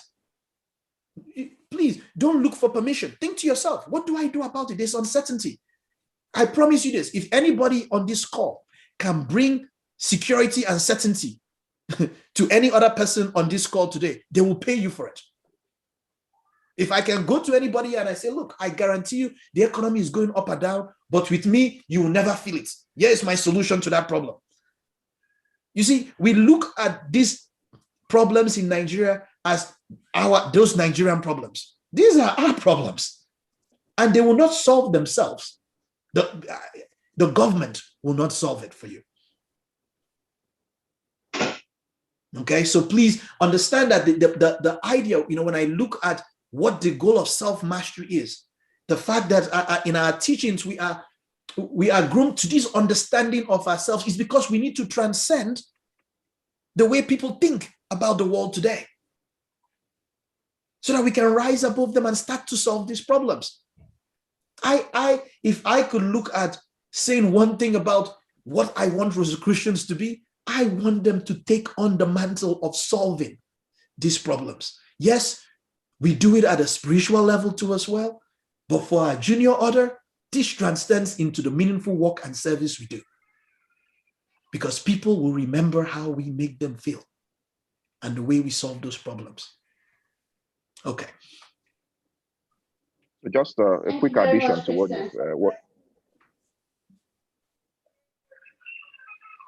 Go ahead, Chikezie. Yeah. Okay, just a quick addition. In terms of having a multiple skill sets and all that, like I mentioned earlier, everything is in cycles, and you need to understand that your multiple skill sets, like a Christian has mentioned, is an advantage in itself, and it also, you do not need all of them at the same time. For instance, the skills that I'm using today are probably things I learned back when I was a student on the side, not academic stuff. And I haven't used them in the last 4, 5, 10 years. But in the last 1 year, I've had to, pull those skills back again, brush them up, update them, and I'm using them today to get what I need to get what I need for today. So there is an evolution. There's always a cycle for a particular skill set. There's one when you have, you might learn. No knowledge is ever lost. So when you learn how to do a particular thing, you try to apply it. If the timing is not right, you will get the market feedback. It doesn't mean what you're doing is wrong. It just means the market is not ready for what you're doing. Okay, you can pack it to the side and move to the next item when that timing is right, because you already are aware. You have that is in your consciousness that this needs to be done. This needs to be closed out. When the opportunity comes, you will be ready for it and you will take advantage of it as well. Thank you. Thank you very much, Chikezie and Kristen. We have another question. We have like 3 questions at the moment, but permit me to address our attendees. Distinguished fractions and sorrows and beloved librarians, please refer to our terms of reference or the rules of engagement. We have stated earlier, anonymous questions will not be attended to. If you need to leave a question for us, kindly rename your device. Thank you. So we have a question. I think this is for you, Kristen. I am from Tomilola Akibogu. I am a hotelier, started graduate mentor group called Success in Succession about 8 years ago. I'm not active now. I am stimulated to restart it right now, and I would love to work with you. Please, let's connect. That's for you, Kristen. Sure. Please reach out, Okay. and you kind of have my email address, christian@walknigeria.com, and you can, and anybody can reach out there too as well, and please start. Remember, if it's a problem worth solving, stick with it and have a vision for what it is. Don't measure yourself against the fame of people. Measure yourself against the progress of solving the problem. If you want to help 100 people, help one person. And I promise you, anybody here, if you can help 8 people solve the thing you're trying to do in the business you're trying to do, you've built enough muscle to help millions of people. It's much harder, in terms of the mindset. So we tend to measure ourselves against, I'm not big, I don't have all the money and stuff. But remember, every successful person practiced in the soccer field. Every person that has scored a goal for our football team, they scored a goal in their backyard against their brother kicking stone or without shoes. This is all, everything in life is all about building this muscle for practice. If not, you can't carry the success you think you want. So, don't quit on yourself, stay focused on it, and do a lot of practice. Thank you very much. I'm going to merge 2 questions. The first one is the Nigerian environment does not encourage talent. If you start, it is your family and friends that will discourage you by saying all sorts of things. What can we do in a situation like this? That is one part. Then there are so many problems around us at all times. And sometimes personal problems are usually more paramount, like food and rent. How do we use persistence in upgrading a skill set while tackling primary problems? Yeah. Okay. So this is important. You know, and I love the first question about your family and your friends are going to be the people that will pull you down or tell you, you know, you cannot succeed in this. Remember, you're not solving a problem for your family and friends. They are not your customer. Nobody says you are successful in life. There is no millionaire because all of their family bought their product. Huh? If you wanted all your family to buy your rice, you are not going to be able to pay your rent if only your family bought it, right? So remember, you're solving a problem for the world. Your validation has to come, one, from knowing who you are and what you want. That's why I focused on that. And you are a child of the cosmic, purposefully built to make a difference in the world, because that's what brings God glory by the good things we do. So, you know, important that you're not getting validation or approval from your family. Please don't ignore that support. I'm not saying the support of your family is not important. It's a good thing. But remember that the things you're trying to do, your success or your validation or your career doesn't come because your family said, yes, I bought your product or I got you the job. It comes from the meaningful service you do. The second point about there are many problems. This is what I'm trying to get at. I want us to change our perspective from there are many problems to there are many opportunities. All of your personal problems, rent. Look, you know, I am struggling to eat. I ask you all, do you know how to make 100 naira? If you cannot think about how to make 100 naira right now, either by helping somebody, selling water, doing something, you need to go back and work on that ikagai. What am I good at? Right? What will people, you know, make the list. What will people pay for? If you know how to make 100 naira, do that 10 times and you make 1,000 naira, buy yourself lunch and go back out and do it 10 times again. You know, what I'm trying to do is a lot of this is mindset. It's how we see it. We have, unfortunately, in Nigeria, our problems tend to overwhelm us. I don't see the problems different from you. There's no reason I'm starting these businesses in Nigeria. It's not because there's anything special about me. Maybe there's the benefit that because I am now a little outside Nigeria, I can look at Nigeria a little differently. It doesn't mean that when I arrive in Nigeria next week, there will be power in the airport when I come out. The hot air will blow and slap my face. And you know what? I walk through that airport every single time. And then I say, why can we not just fix air conditioner?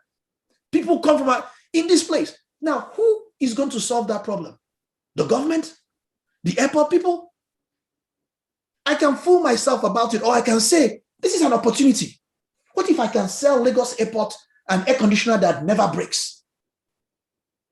What if I can sell that works very nice in the airport, no matter whether there's power or not? You see, problem, opportunity, right? And I just made this one up as I'm talking to you here, because I want you all to see it's just perspective.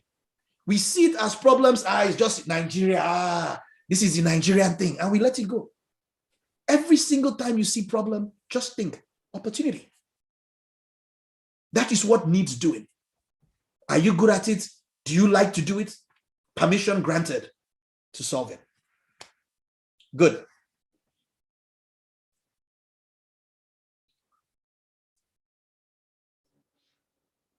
Any other questions? We have a question from the Grand Chancellor of Lagos Zone, Otunba Babatunde Ogunowo. It starts with thanks a bunch to the Library Association for the most educative session so far. Keep the light shining. Now, how could one assess the special tracking device ring that Frater Christian talked about? Might also be good to know the web address for further interactions on this. Cheers and peace profound. Chris? Yeah. You can email me again, christian@walknigeria.com. The website is FEDSI Global. I will type it in the chat or in the Q&A for those to see too as well. And we have samples of those rings available too for people. Good. So on this note, we would like to say thank you to you, Kristen Idiodi and Chikeze John Okore, for a beautiful session so far. Distinguished fratres and sorors, I suppose you are all overwhelmed already. Personally, I am. You know, I have gathered a whole lot from Chikeze to Kristen.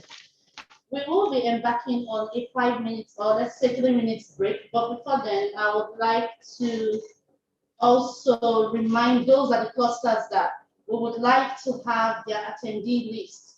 It should be sent to us immediately. Yes, we have clusters at Apollonius Lodge, Eton Lodge, Ugani Lodge, but we would like to have the names of the participants at those clusters.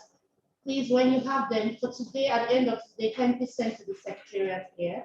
That is the English for Supply Administration. And we expect same for tomorrow.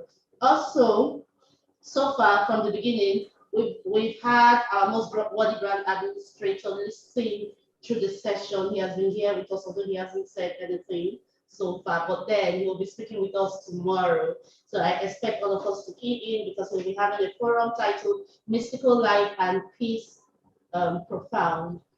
Also, I want to use this opportunity in recognizing the presence of the Deputy National Coordinator, Dr. Sam Ofoyan, the Regional Monitor for Kutubi Lodge, as well as the Librarians Association Councillor, Regional Monitor for Talis Lodge, Sora Eunice Notete. We also have here present so many other dignitaries, the Grand Councillor David Wategire from Centrum Lodge, J.I. Adigwe from the Edo Delta Zone, and I'd already mentioned Babatope Ogunowo Otumba.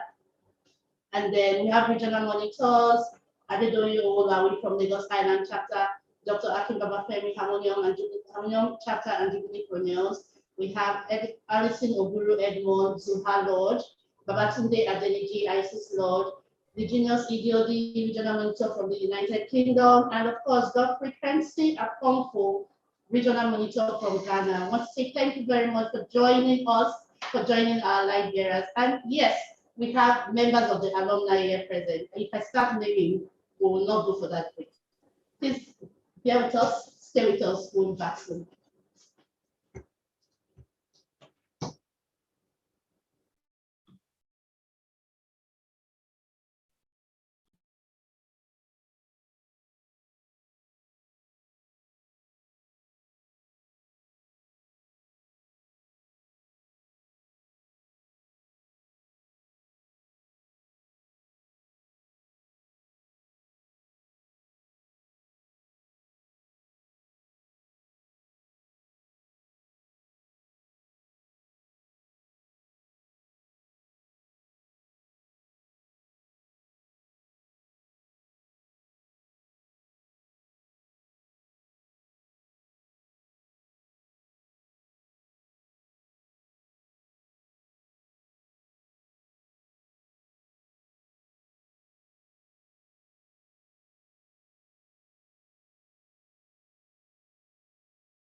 preview. All right, welcome back. This is still the 2021 Annual Light Bearers Association Conference. If you're just joining us, you missed the team lecture and a lecture on employment and entrepreneurship in the new normal, but you can still watch all those on our YouTube channel. So we're going straight to the skill acquisition, first one for today, titled Strategies for Successful Virtual Interviews. It will be moderated by Soros Rosetta Idiodi Ogara. Let's hear her briefly. Rosetta Idiodi Ogara is the HR Shared Services Director for Schlumberger Human Resources Eastern Hemisphere Hub. She is responsible for the hub, which provides HR support to 68,000 employees across 74 countries in which Schlumberger operates. As part of her responsibilities, she ensures the hub's team consists of the right people in the right roles with the right mindset and abilities to accomplish agreed upon business outcomes.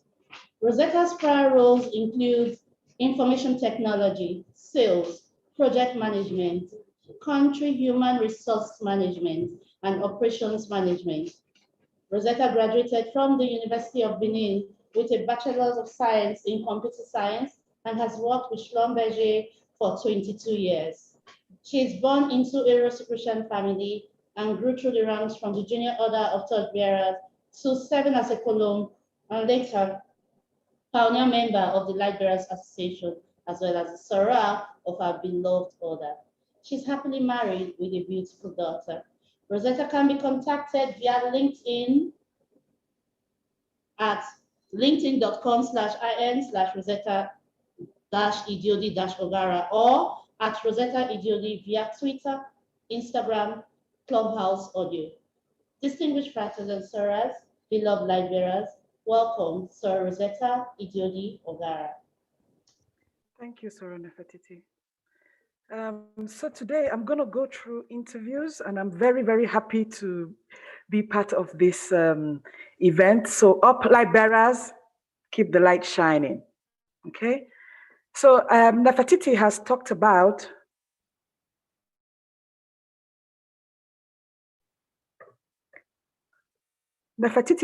about my background. But one thing I want to mention quickly is that in 2019, because we didn't do a lot of hires in 2020, in 2019, we hired 50 people.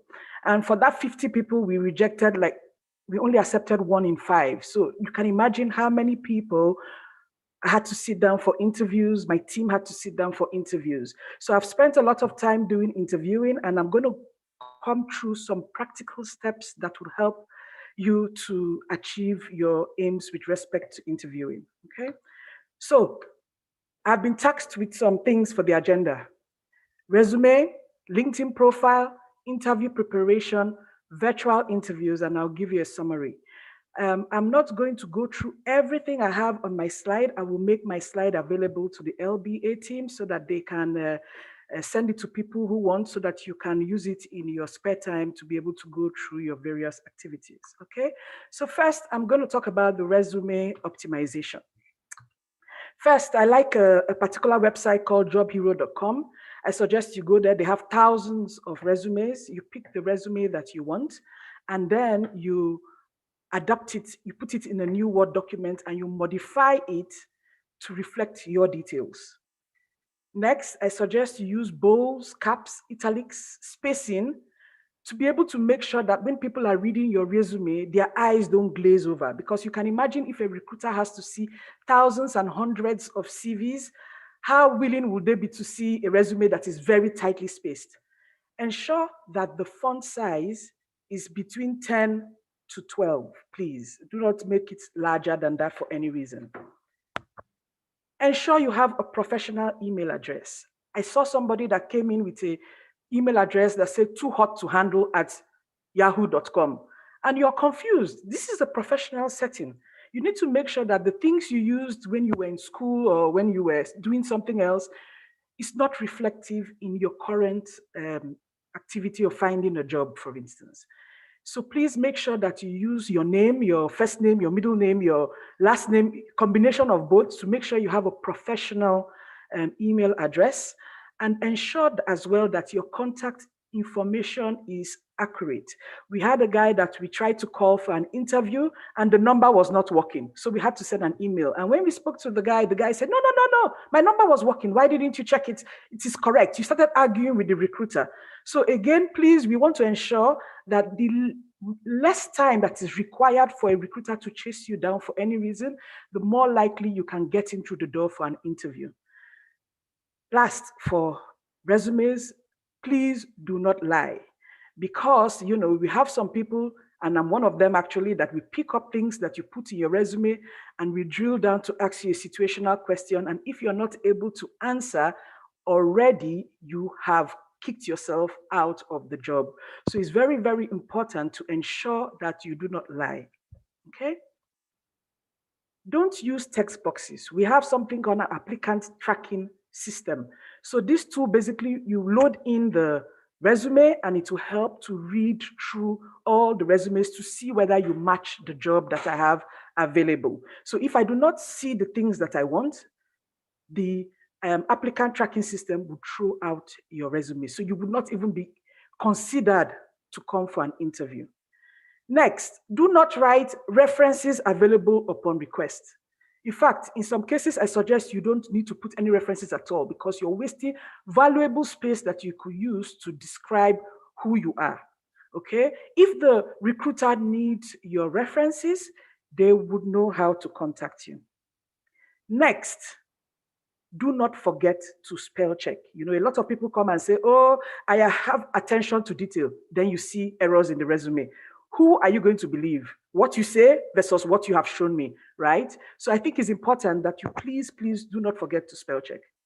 Next, I suggest you Google yourself. Go to Google, type your name. What comes out? You will be amazed the things that you have associated yourself with over time. So it's very important. I have to say it again, because when people see your resume and they want to call you for interviews, they go and check. They will check your social media, they will check your Facebook, they will check your LinkedIn, they will Google you. And then you want to ensure that what comes up is something that reflects your true reality. Okay, very crucial steps. For every job that you are going to hire, you're going to apply for, you need to read the resume, the job description very carefully. Get the keywords. If you don't know how to do that, there is a link and I will show you to use a cloud generator to bring out keywords that are required for that job. Then for each job you're applying for, you need to be able to tailor your resume to fit most of it. I suggest 3 to 4 resumes you should have ready at all times. Ensure you use action verbs like implemented, persuaded, things to that nature. Do not write your job description in your resume. You need to say, what have you done? Okay, put in numbers and details. Why? Again, people are scanning through several resumes and they may not have time to read if you write a very lengthy one. Okay, there is an excellent tool called JobScan. I suggest you use it. It has free version, 2 opportunities for you to load the job description of the job you're looking for and your new resume, and it will help you to see how much of a match you would have towards that job. I have the link in some other slide and I will share this with you. Next, when you save your resume, save it as a PDF and attach your name. Some people, when you ask them, send me their resume, they will send you resume and say resume or CV. Meanwhile, I have 100 CVs coming. How will I know it's yours? So you want to be sure that the right resume. And then when you tailor your resume, you have several companies you're tailoring your resume for. So we want to also ensure that you attach, you don't send to one company and you move the other one and you forget which one you sent to where. So you need to make sure that you keep track of where you send your resume. So you should have a tracker of what you are doing. Okay, moving on. LinkedIn profile. So Christian talked a lot about personal brand, and this is where you see the power of LinkedIn. Okay, so I've looked at several people's LinkedIn, and I'm sorry to say a lot of the times is very, very sad. First of all, you have the LinkedIn banner that is an opportunity to showcase, some things that you're doing or what you're doing. You should have a professional photograph that should take most of your head and all of your head rather, and the top part of your shoulder. So you need to make sure that they see as much as your face as possible. Make sure it's professional. I have some links as well to also help you to make sure that maybe a picture that you have, you can blur the background and so it looks good. You also have the LinkedIn headline. This headline, a lot of people just say, I am this person working at this one. So for today, you say, I'm a business analyst working at Coca-Cola. No, this is an opportunity for you to list the 3 jobs that you're looking for, the titles of the 3 jobs that you're looking for. Put it there so that when people are searching for you, your name will be one of the profiles that will come out. Third, custom URLs. So today, LinkedIn gives you a URL, but it has a lot of numbers at the end. You need to remove those numbers and make sure you customize it to a name that people can relate to and you can always use at all times. There is also opportunity now to pronounce your name. Particularly we in Nigeria, we have very complicated names. You have to do this on your phone. You record the pronunciation so that when people want to call you, they know how to pronounce your name. And this is part again of diversity, inclusion, and belonging in all the companies that are talking about today. That is the trend, okay? Then next, you need to choose your industry. If you don't have an industry, that's fine. You can put the industry you wish to, but you put in the industry that you're working. This gives you 9 times the possibility to be found via LinkedIn. Next, you need to talk about yourself. Now, you need to make a story that is in the first person. So you shouldn't say Christian is, Rosetta is. You need to say I am, and you make it talk about what value you are bringing and how you would help any company. Think about the target audience and what you want to do with that. Okay?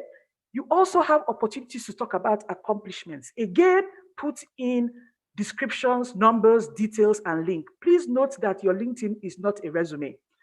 Then you have opportunity for skills. LinkedIn gives you 50 skills. I suggest you put all 50. You have opportunity to choose 3. Select the top 3. Ask your colleagues, your friends to endorse you. This is how you also know what am I good at. People will select from those 50 skills what they think you are good at. Recommendations.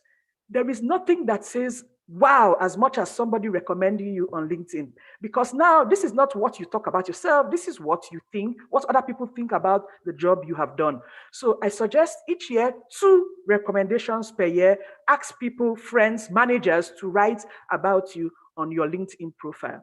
You also have the possibility to add publications, your project work, if you're a student, fresh graduate, if you volunteer, if you know languages, put in your education, your training, and your courses.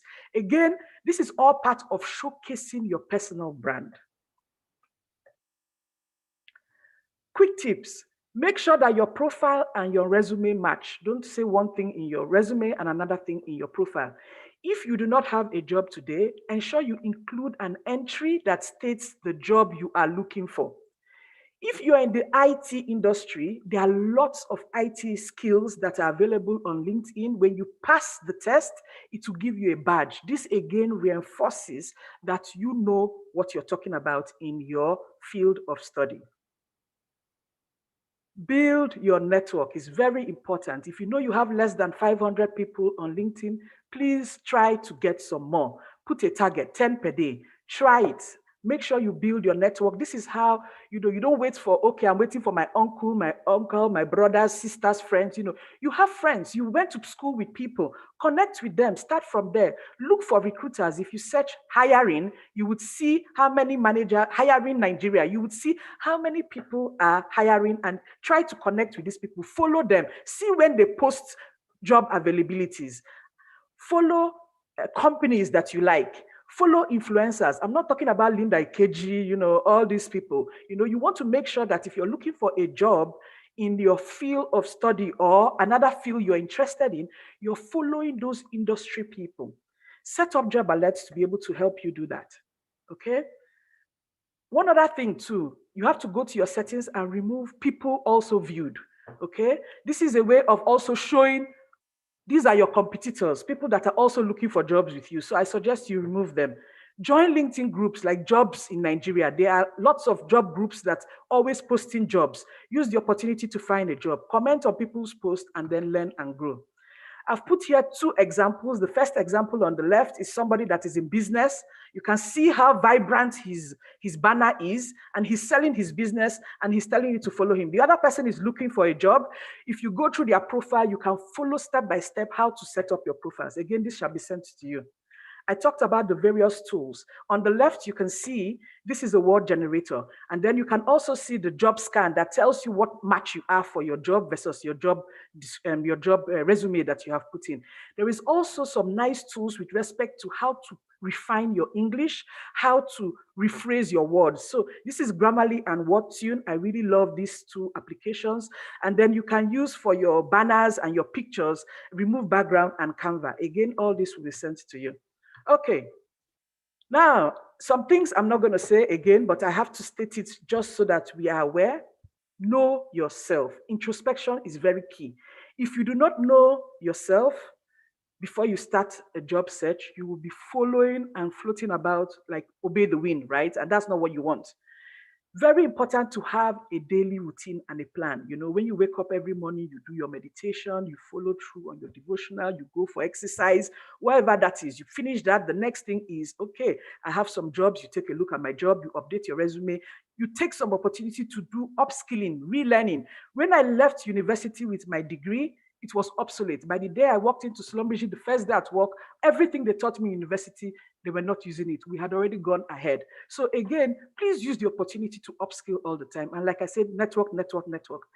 If you're looking for a job and you have gotten an opportunity to interview, please research the company. I will show you some steps on how to do that. Have answers to common interview questions and prepare your stories. The best way to answer any interview question is by stories. So I suggest that you follow through, prepare the stories, and always have questions for your interviewers. Okay? There is something called the STAR method when it comes to tell me about yourself, tell me when you did something. So you follow the STAR method where you describe the situation, you give the task, you show the action, and you share the results of what you have done. Very important way to answer some of these questions. I've also put in here some opportunities for you to find about the company. When you find out more things about the company, you can incorporate it to your story. You can show that you are interested in the company, you're interested in the job. Find out what are they saying on social media? What are they saying? What did they announce? What is new? What is company doing with respect to corporate social responsibility? And you're able to incorporate it, and people say you are already engaged when you are already in the interview, okay? I've put in some common interview questions here. I've highlighted these ones. Tell me about yourself. You need to get a story. This is not a time to talk about, oh, I went to this secondary school, or I went to this university, or some people will tell you, so my name is, or my names are. I know who you are. You are invited. Make sure you give 2 minutes, quick paragraph about yourself. What is the value you bring? This is the introspection. What is the value that you bring? Tell us, why should I hire you? Do not say I'm hardworking. Is there any Nigerian that is not hardworking today? Of course not. Everybody is hardworking. What are your greatest strengths? Don't say, I'm a good communicator. If you're a good communicator, show me, how did you do that? Say it, I did this by upskilling or selling or show the skill, explain the skill to the recruiter as you're saying that. When they say, what do you consider as your weakness? You don't say things like, well, I'm a perfectionist. That is a standard answer. Everybody says that. So, and that doesn't help because we want to show that you are self-aware, and because you are aware of your weakness, what have you done? So I know that today I am not good with time management. Make sure that what you're selecting is not something they are looking for on the job description. So you say, I'm not good in time management. And so for that, I have sat down to look at different tips on how to do productivity. I am using a Pomodoro timer to do that. I am using different tools. I have my Outlook calendar. Explain what you're doing to overcome your weakness, okay? Next, how would your boss and co-workers describe you? People like to ask this a lot. Again, we are ensuring that do not kick your previous company under the bus. Please make sure that you do not say anything negative, okay? Is there anything else you would like to let us know? This is a good example now to say, okay, maybe I missed out something I wanted to say before. This is an opportunity to reinforce this. Or you can say, if there is one thing I want you to leave here with, it is that I am XYZ. And the recruiter will write it down. And when they are discussing your case, that will come up. Do you have any questions for us? You must always have questions. So again, I have several questions that I've put in here. This again will be shared with you. Please feel free to go through. Okay? So with respect to interviews, there are 10 different types of interviews. For the purpose of this presentation, I've been asked to go through physical and virtual. I would not go digital. Digital is when you're going to be speaking and a robot is going to be assessing you using artificial intelligence, okay? So I'm going to go through these two. The rest 10 are under here on this slide. Okay, first, check your internet speed. Get all your hardware that you require. Make sure that you have gotten your platform ready, your webcam ready, your headphones. Make sure, because the headphones allow you to remove all the external noise, okay? Your webcam, I will show you pictures of where you should place it. Do a test run. Make sure you close all your windows. There was a guy who was, for some strange reason, looking at pornography, and he forgot to close the window. You can imagine what we heard in the interview. Again, please make sure you close down everything possible. Check your background. Make sure you do not have anything distracting at the back. Check your lighting. We'll talk about that. And make sure you have a backup plan.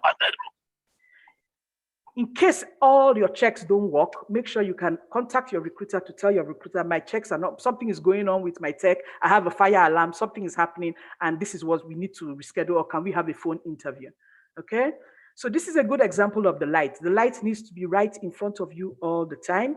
Make sure that your glasses are not reflecting some, the light from your lamps or whatever you're using to show yourself. Okay?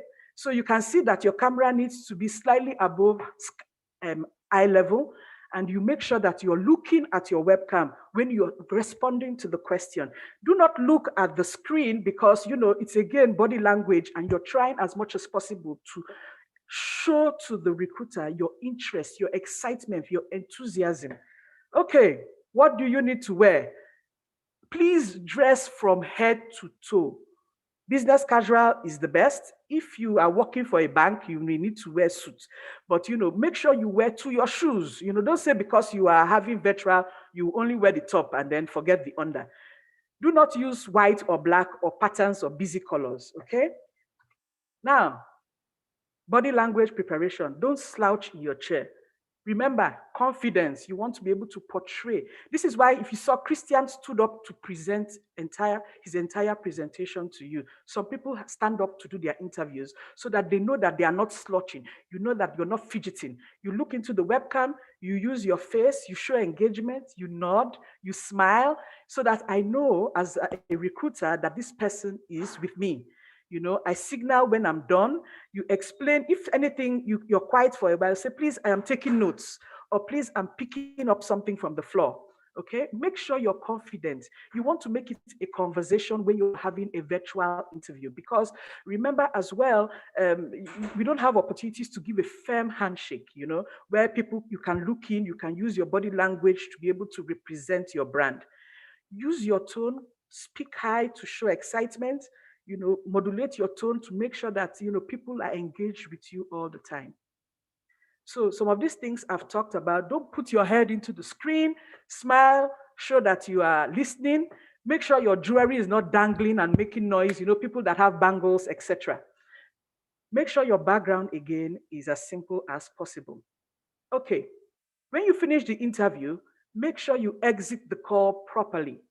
I know a couple of people, they didn't remember that their microphone was still running, and you can imagine the things that they said, right? So do not say anything inappropriate. After the interview, 24 hours after, no more than 24 hours, send thank you notes to the recruiters and the people on your interview panel. Based on the interview, update your notes that you have prepared with respect to the stories or the answers that you have. Follow up after 2 weeks. And even if they said you were not selected, you have the opportunity and the link with the recruiter. Keep the connection, because you never know, maybe in future, there is an opportunity for you, okay?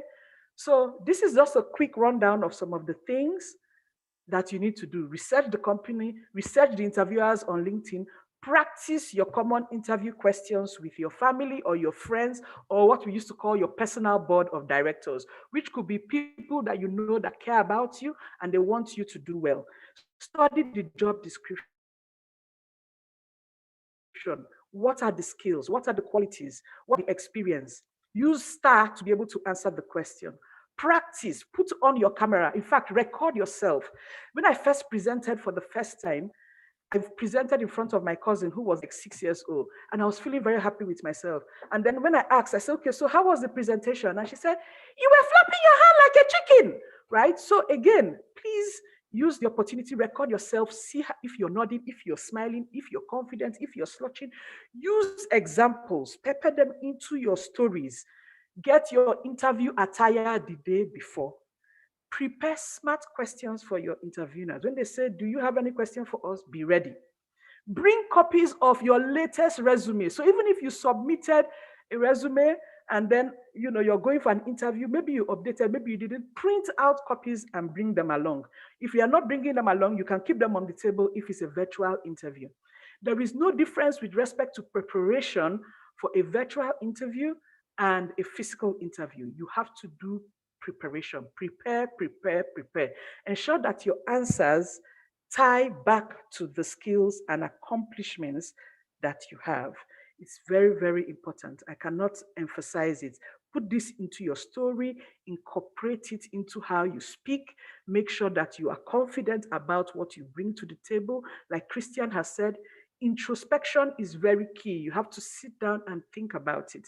There are lots of things and books that you can read to be able to understand yourself better if you think you need help. Ask your friends, ask your colleagues.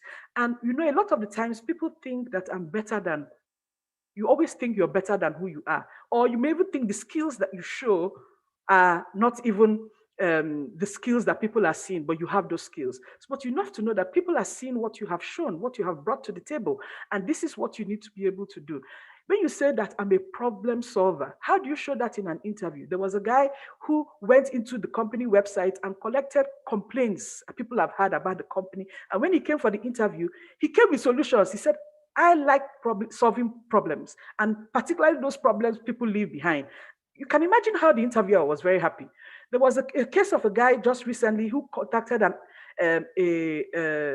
influencer on LinkedIn and said, I would like to work for you.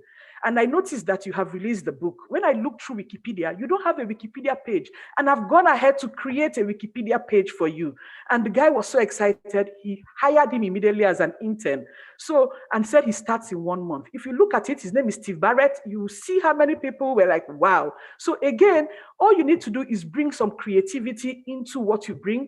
Show your experience and what you are bringing to the table, the value that you are bringing to the table, okay? The way to get started is to quit talking and begin doing, right?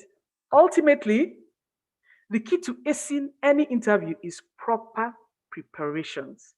You are the product. You need to build and you showcase the brand that you bring. It's your job to persuade the recruiter to invest in you.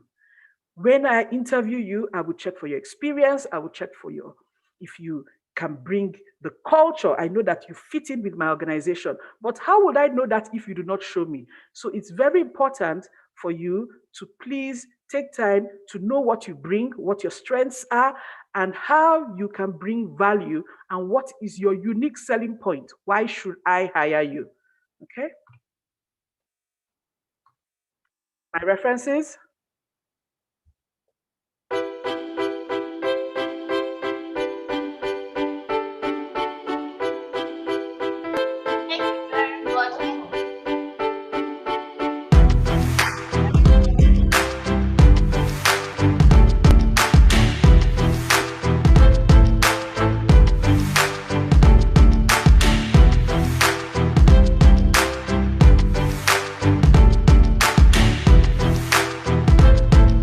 Much for your time. I will take any questions after the next one, right? Sarah Nefertiti, please confirm. All right, thank you very much. Thank you very much, ma'am. It was a really lovely presentation. It was very practical. I'm sure even youths and every other person would have benefited greatly from it. We will not be taking questions immediately after. We'll take it after the second skill acquisition. So please do stay with us till then. All right, thank you very much. We will be going to the second skill acquisition. I'm sure we are overloaded, but let's try to create space for this next one. I'm sure it will be very exciting also. It's titled Building the Skills and Not the Credentials. We have just seen how to put our credentials out there. How do we build the skills? This one was taken by Inspector Ejo Okunubin. Let's hear his bio briefly. Ejo Okunubin is a versatile, innovative, and self-motivated business analyst, skilled at streamlining, enhancing, and optimizing business processes to ensure growth and success.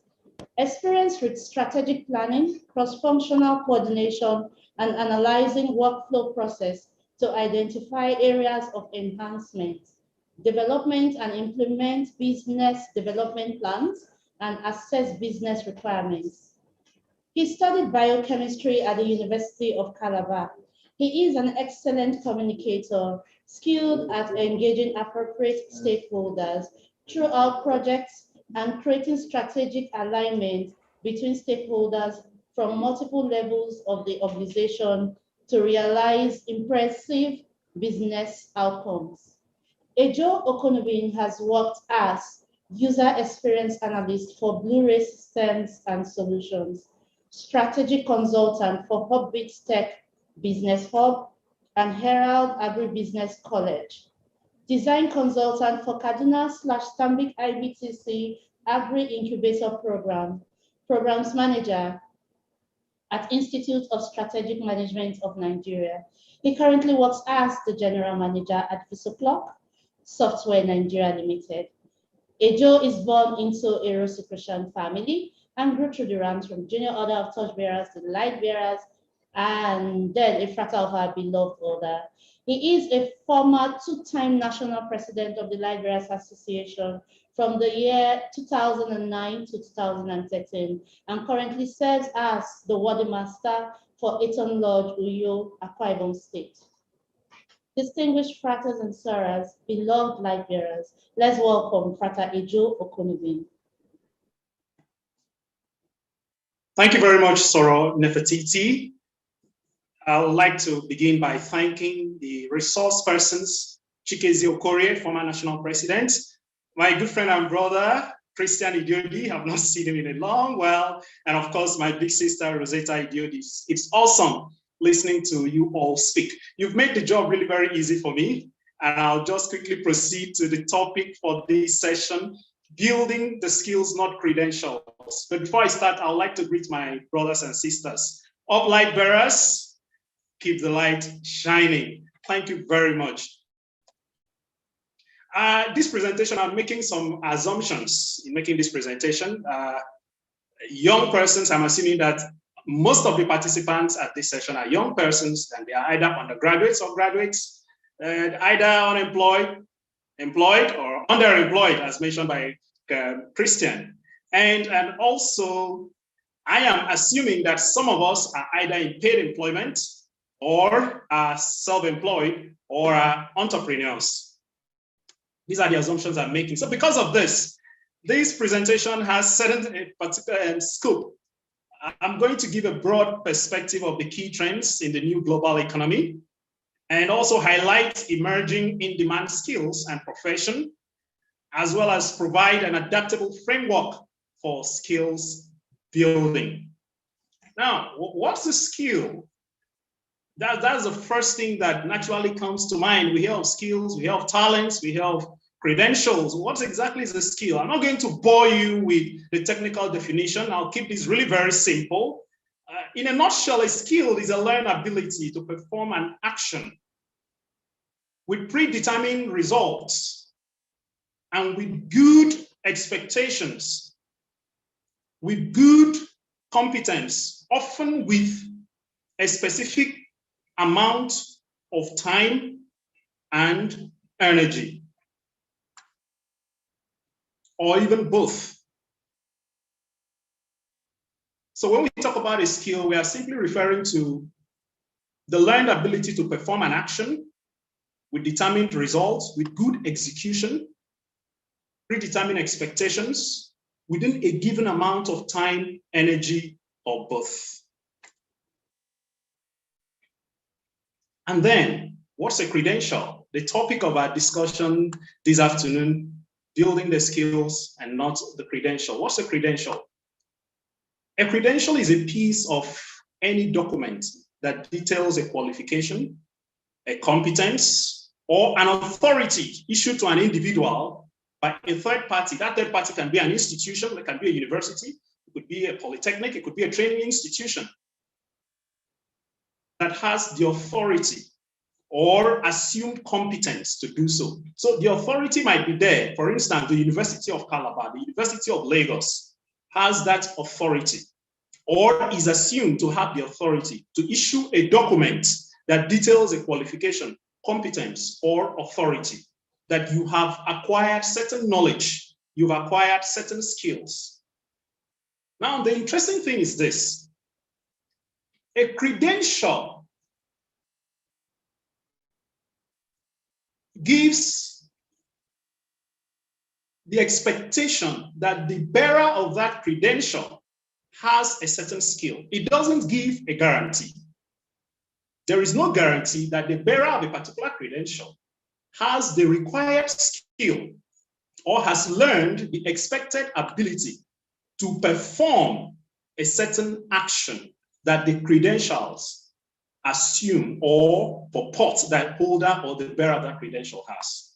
So we have a lot of persons, lots of institutions that have issued credentials as testaments to the bearers having the required skills or the requisite skills. But as we'll quickly see, experience has proven that credentials do not necessarily translate into skills, which is what has led to what I like to call the battle of credentials versus skills. So as you can see on the screen, there is this battle in the global labor market. Do we assess persons by credentials? Do we assess them by their demonstrable skills? And the umpire in this battle is the global labor market. Now, the question is, why do skills matter? Why are we even talking about skills? Now, skills do matter because some things have played out in the global market, in the global labor space. Degree inflation is fast becoming an issue. People have taken loans to go to school, to acquire degrees. And by the time they are done with their degrees, they realize that their degrees are obsolete. So they have a problem of degrees that are very expensive to acquire. The promise of acquiring that degree, the expectation is not being met, and yet a burden, financial and moral burden, has been incurred. So this has become an issue. We have situations that persons have literally bought degrees, but have not undergone the required training. We have a situation where people pay their way through school to acquire a degree because the environment seems to cherish the acquisition of such degrees, not necessarily the acquisition of the skills that the degrees, the process of acquiring the degrees are supposed or is supposed to have guaranteed. So degree inflation has become an issue. Companies are prioritizing skills over credentials. And then you have curriculum misalignment with labor market needs. You spend 4 years in school, 5 years sometimes, only to realize that what you learned in school doesn't meet what the labor market needs. And then there is a yawning skill shortage in the global workforce. Companies are looking for people that have the requisite skills to get the job done, to make the companies profitable, to help the companies realize their business outcomes. They have the money, they have the resources, but they struggle to find the people with the right skills to get the job done. This is becoming a problem. From all this perspective, it's abundantly clear that having a broad spectrum of skills makes you more flexible and able to shift focus quickly to take advantage of situations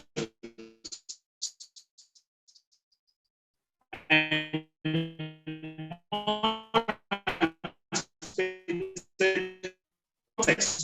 technologically complex what we find ourselves today.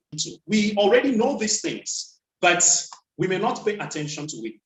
Firstly, it's important to realize that the way the world is today, we are global citizens. I like to think of myself first as a global citizen, a soul that has been posted to a region of the earth called Nigeria. I do not define myself as a Nigerian in my mind. I define myself as a global citizen. And this is very critical because when you begin to think from this perspective, it affects how you go about the process of your personal education and skills building. You do not confine yourself to what is happening just in Nigeria. You look at things from a more global perspective. And when you look at it from that perspective, you will quickly understand what has been happening to humanity in the last 100 years with regard to the world of work, with regard to the world of labor, with regard to education, and with regard to skills building. And we can't talk about the subject of skills building without talking about the concept of industrial revolution. We are told by experts that the world today is in the fourth industrial revolution. As we speak, we are in the fourth industrial revolution. And when you understand that we are in the fourth industrial revolution and what that entails, then we can position ourselves properly to take advantage of what is happening in the world today. I'll take our minds back, the first industrial revolution. What was the keynote of this time? Now, this was about in 1784 or thereabouts, the first industrial revolution. The keynote of this era was mechanization. The key technology that came to bear was steam power. Steam power changed the way humanity lived and ushered in mechanization. In 1870, we progressed to the second industrial revolution. What was the key technology or the key technologies that emerged during the second industrial revolution? Electricity, electrical energy. And this gave birth to mass production, the assembly line, the second industrial revolution. And at each industrial revolution, there are certain skill sets that need to be built. There are certain demands the labor market requires. And then we progressed to 1969, the third industrial revolution. What was the hallmark of this era? The emergence of computers and electronics. And the keynote of this era was automation. This is when we began to see the process of automation, automated processes, digitalization. And we are told that today, we are in the fourth industrial revolution. What is the keynote of the fourth industrial revolution? The synthesis of the internet, cyber physical systems, closing the gap between human interaction and machines. This is the world we live in today. And if we are to develop the skills, all the problems, most of the problems, like Christian talked about, that need to be solved, must be solved in the context of the fourth industrial revolution, must be solved in the context of Internet of Things, must be solved in the context of the close interaction, the dynamic interaction between humans and machines, because it has implications for everything we do, as we shall see. That's the fourth industrial revolution, digitalization of product and service offerings by companies, digitalization and integration of value chains across industries, digital business models, customer access. We have technologies like augmented reality, cloud computing, mobile devices, Internet of Things platforms, location detection technologies, advanced human-machine interactions, authentication and fraud detection, 3D printing, smart sensors, big data analytics, multi-level customer interaction, and customer profiling. This is the world that we are living today. And if we are building skills, we have to build it in this context. We have to build not just skills, but build the right skills. Skills that companies require, skills that will help entrepreneurs like Christian and the rest to build solutions that solve problems. The truth is, not everyone can be an entrepreneur. Some of us are designed to work with entrepreneurs. Some of us are designed to assist entrepreneurs create solutions. Some of us are designed to manage companies. Some of us can help companies scale and grow. There is something in it for everyone. And that can only be done in the context of the fourth industrial revolution. Not just that, something else has played out that has affected the world of work globally. We already know it. The pandemic. We're in the pandemic economy. I'm not going to bore you with this, you already know this. But the keynote of this pandemic economy is that the technological augmentation of work is the keynote. Chikezie in his presentation talked about what happened at Japan, robotics, robots processing a whole lot of things because of the social distancing requirements and all that. This has become the norm, the technological augmentation of work. This is the keynote. So we have the influences of the fourth industrial economy, and we also have the pandemic that has accelerated the human-machine interaction, which has become the keynote of our world today. So the key trends are the digitalization of work processes, active learning, expansion of remote work, and automation of tasks within organizations. These changes are happening so rapidly, such that the traditional educational institutions are struggling to catch up with the requirements of industry and the labor markets to support companies and institutions to grapple with the unique expectations and challenges of our times. That is why credentials have diminished in importance, because the changes are so rapid and dynamic. The curricula in schools are obsolete. The process of adjusting the curricula is laborious. Most of our institutions, especially back home in Nigeria, are intensely bureaucratic, poorly funded. So you end up studying and learning things that applied 70, 80 years ago, and you acquire a certificate that makes you unemployable because you did not acquire the relevant skills. We did not acquire the relevant skills to survive the demands of the current era. But I can tell you that it is an exciting time to be alive. It's extremely exciting, limitless possibilities. Like Christians say, it's exciting, the most exciting time to be alive, because with the challenges we have, we also have opportunities, countless opportunities to create things, to create solutions, to make things work. In order to do that, we must have the right tools and the right skills.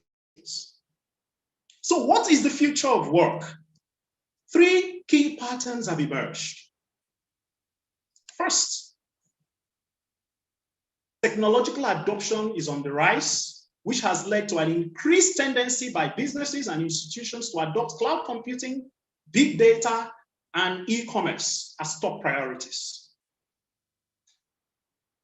This particular trend correspondingly has also caused a significant interest in encryption and cybersecurity. We hear of issues of identity theft. We hear of issues of business email compromise. Companies lose billions to business email compromise, usually referred to as online scam and all that. And business email compromise is such a problem because it has to do with social engineering, which is still an aspect of, cybersecurity becomes an issue. Because of the increased adoption of these technologies that comes with their own challenges, we have significant interest in encryption technology, cybersecurity, protecting data, and all that. And the third trend is the marked tendency by all businesses across sectors towards innovation and growth across multiple industries. This is the future of work.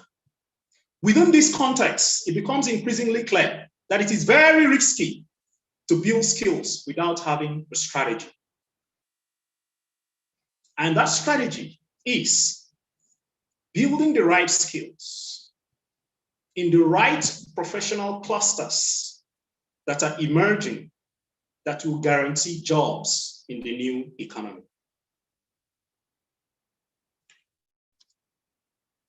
So, what would the strategy be? It means that we build skills that are in high demand and are globally relevant. Remember, we discussed earlier that it's risky to consider yourself, to limit ourselves to our environment. Okay, I'm in Nigeria, so you're building skills for the Nigerian market. That is very limiting because we are first of all souls. As young Rosicrucians, we are told that we are first of all souls living in a physical body, and the soul is not limited by any geographical location. We are only in a particular location by virtue of the lessons our souls decided to learn. Learning those lessons do not in any way limit our creative self-expression on earth to a particular geographical location.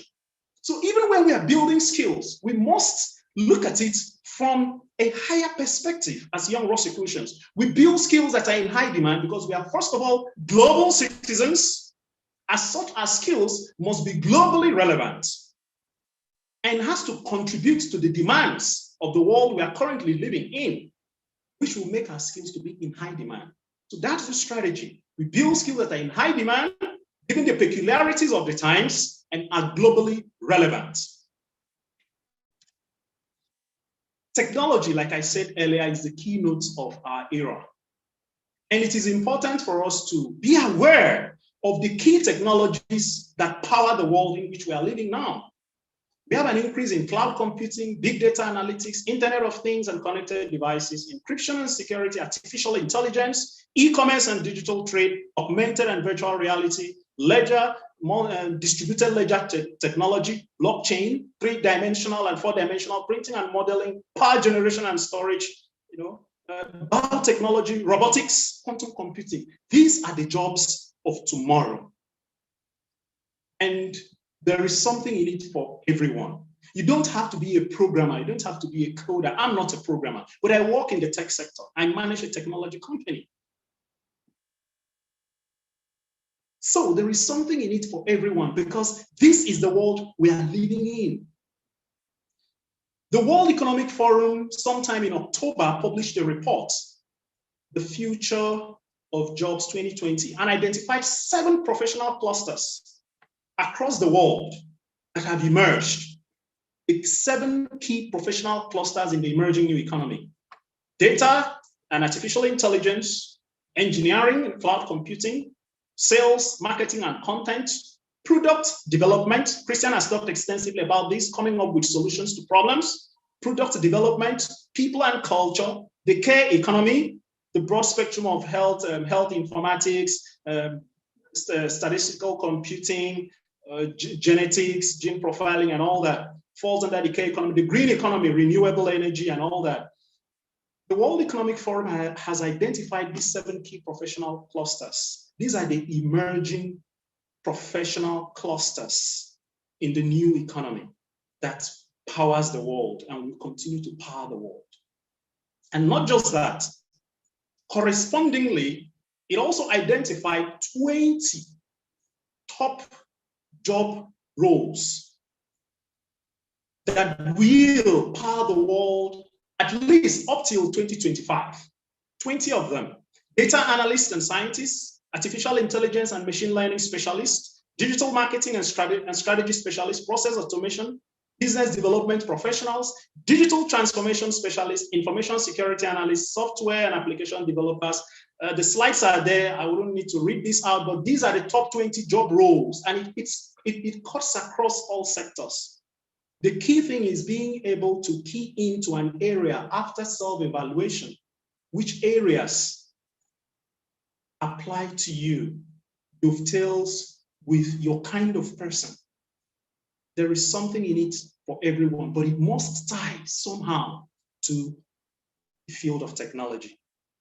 Be it in the oil and gas sector, Technology cuts across everything, virtually everything.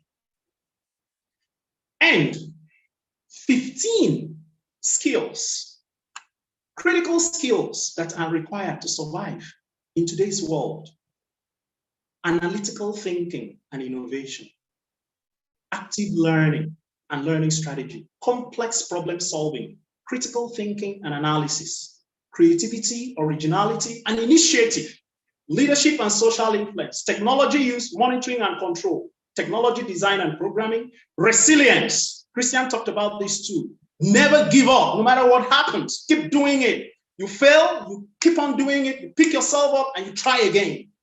I like a concept called intelligent fast failure.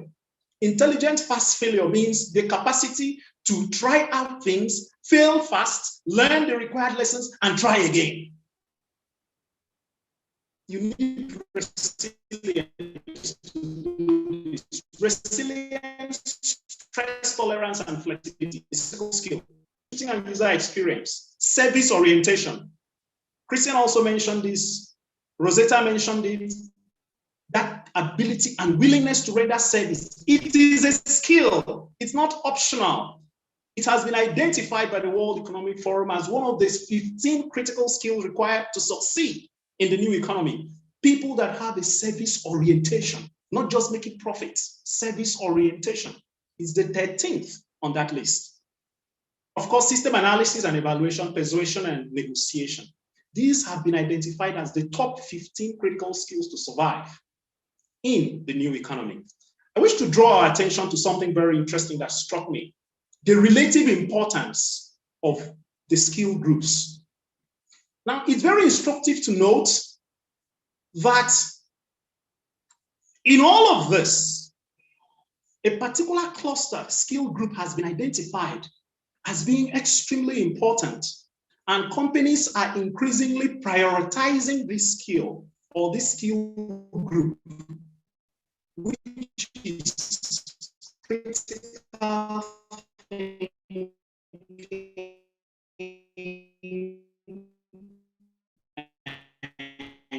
analysis. So the ability to critically evaluate, intelligently analyze, and come to a conclusion, evidence-based conclusion, has become a critical skill.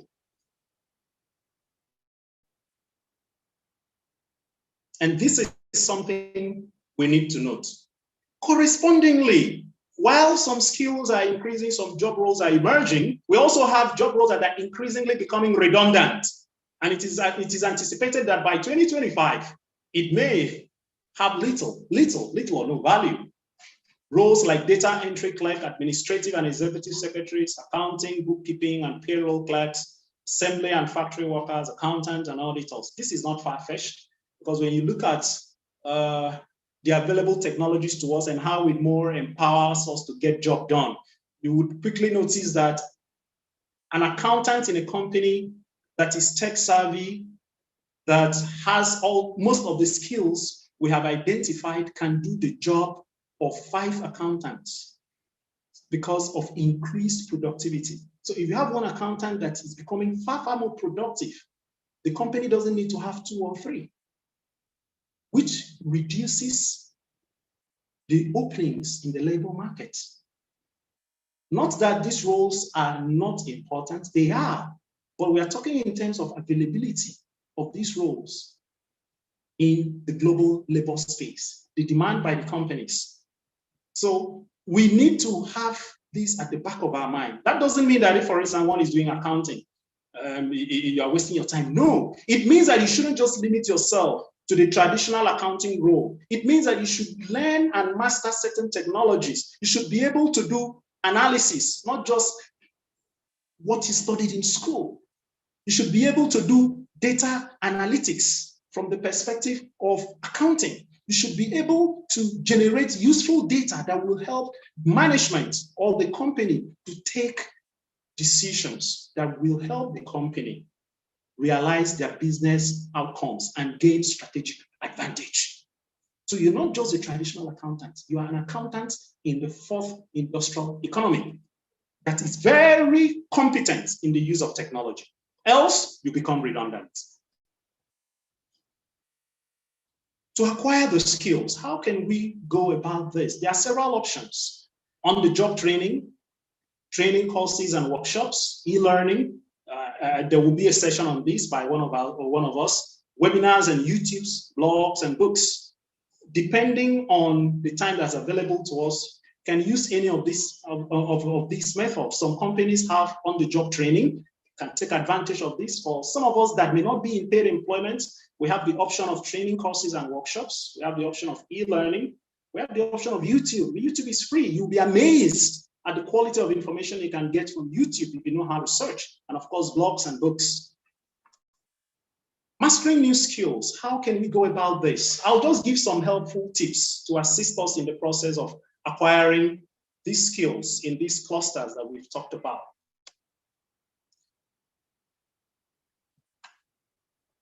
Create a schedule with fixed study times. Christian mentioned the importance of knowing ourselves, the importance of spending time on the right things. This is extremely important. The process of acquiring a skill takes time. It requires an investment of time, energy, and effort. So we can't afford to keep doing and spending our time the way we have and expect to have anything different. We need to create a structure for our study that makes it easy to acquire and master skills. You choose a time that fits with your natural daily routine. If you're a morning person, it might require you to wake up 2 hours before your usual time to study or to acquire that skill. If it is important to you, you will find the time to do it. That's just it. And then we start with core skills. If, for instance, you are interested in data, for instance, data and artificial intelligence, and you wish to break into that field, of course, you know that there are some core skills you will need. Analysis skills, data analysis, Excel, Microsoft Suite, Excel in particular. By the time you can use Excel, you can do basic analysis in Excel, you can now proceed to things like maybe Python or statistical programming with R. And even when you are learning that, you focus on data analysis because your goal is to be a data analyst, not a programmer.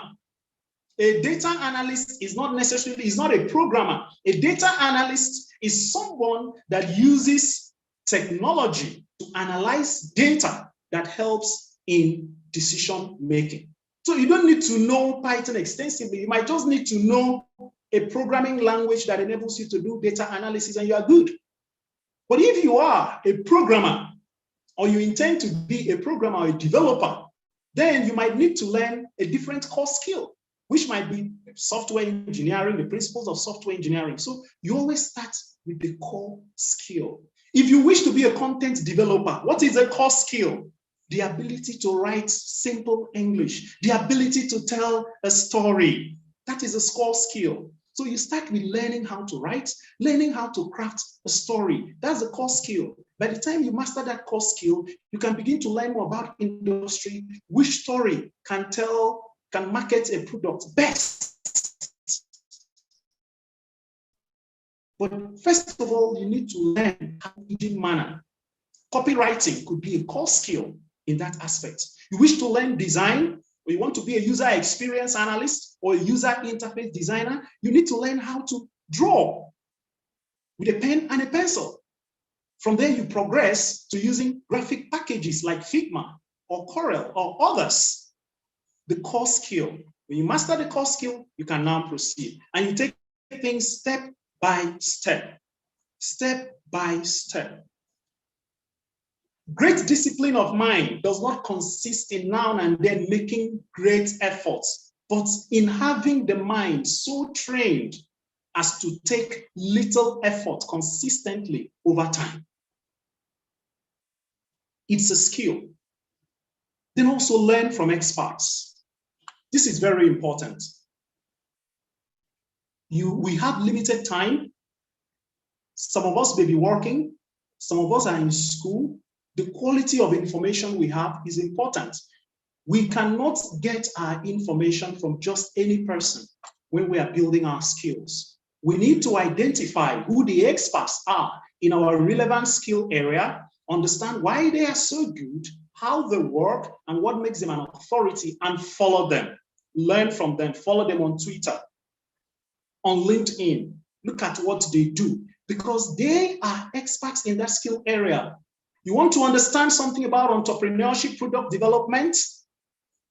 Then someone, for instance, like Christian that has built 10 companies might be a better source of information than a core developer or a singer. You don't want to learn from someone that has never built a company because it affects the quality of information you are going to have. It affects the quality of the skill. So we learn from experts and listen to just experts in that skill area. In another skill area, we identify the experts in that area and learn from them because we need quality information from people in that area. And of course, you join a professional learning community. This is very important. Rosetta has already talked about LinkedIn. I'm not going to talk about that. Join a professional network, follow Twitter handles that are relevant to your skill development plan. And please find a mentor. A mentor could be a senior employee in your organization, or your instructor can play this role. But you will have to ask the person if the person will be prepared to fill this role. Sometimes you may not need to ask, sometimes you just need to pay close attention to the person, follow the person, study the person, read up on what the person does, and possibly send the person a message. A mentor is very important when we are building our skills. Set realistic goals.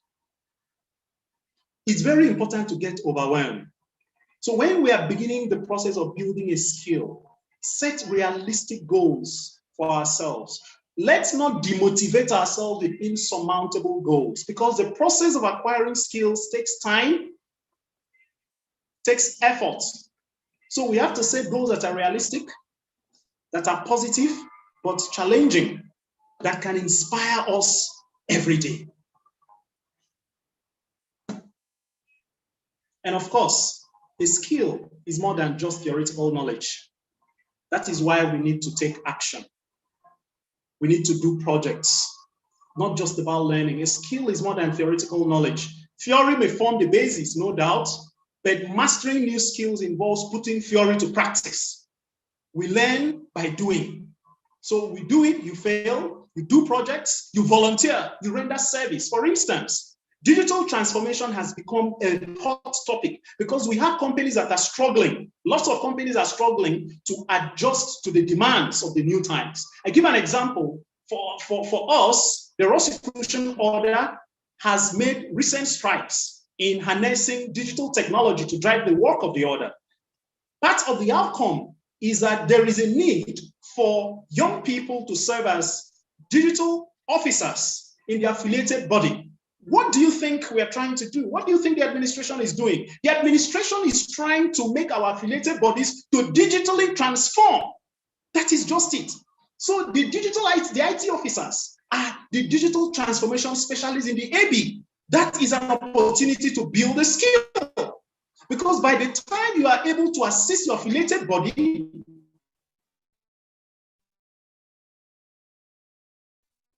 to mainstream their processes, challenges, you are going to fail, you're going to learn lessons, but you will ultimately succeed. That process will enable you to acquire a real life job skill that can enable you get jobs because that particular problem is not unique to the Rosicrucian Order. It is something that most companies globally are struggling with.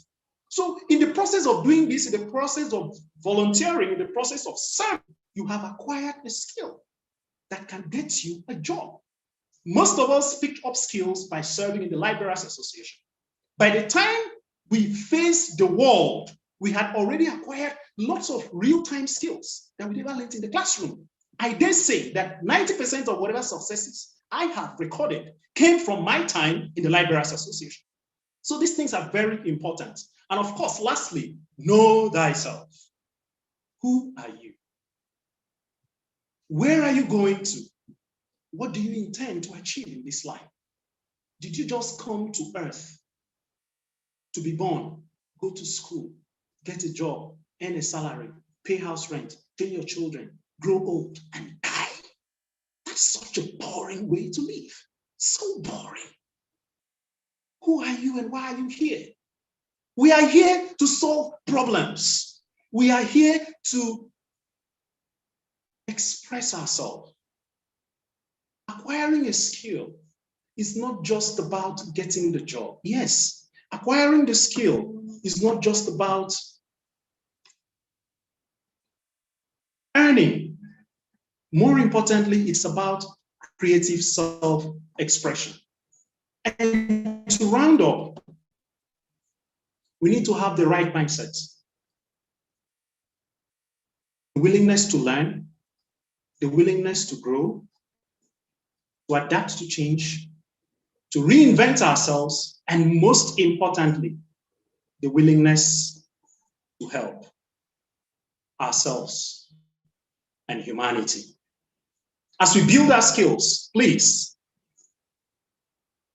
let's realize that our presence on this earth should be a present to humanity.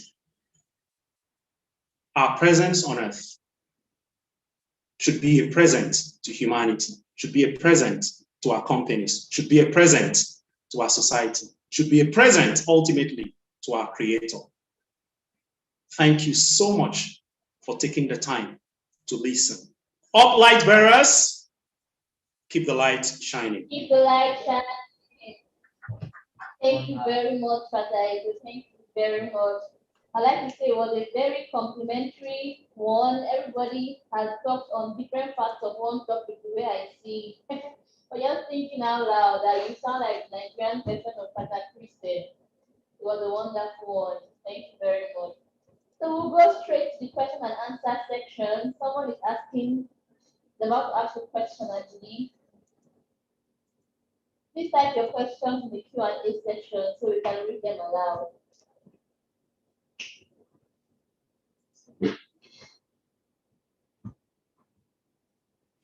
Waiting.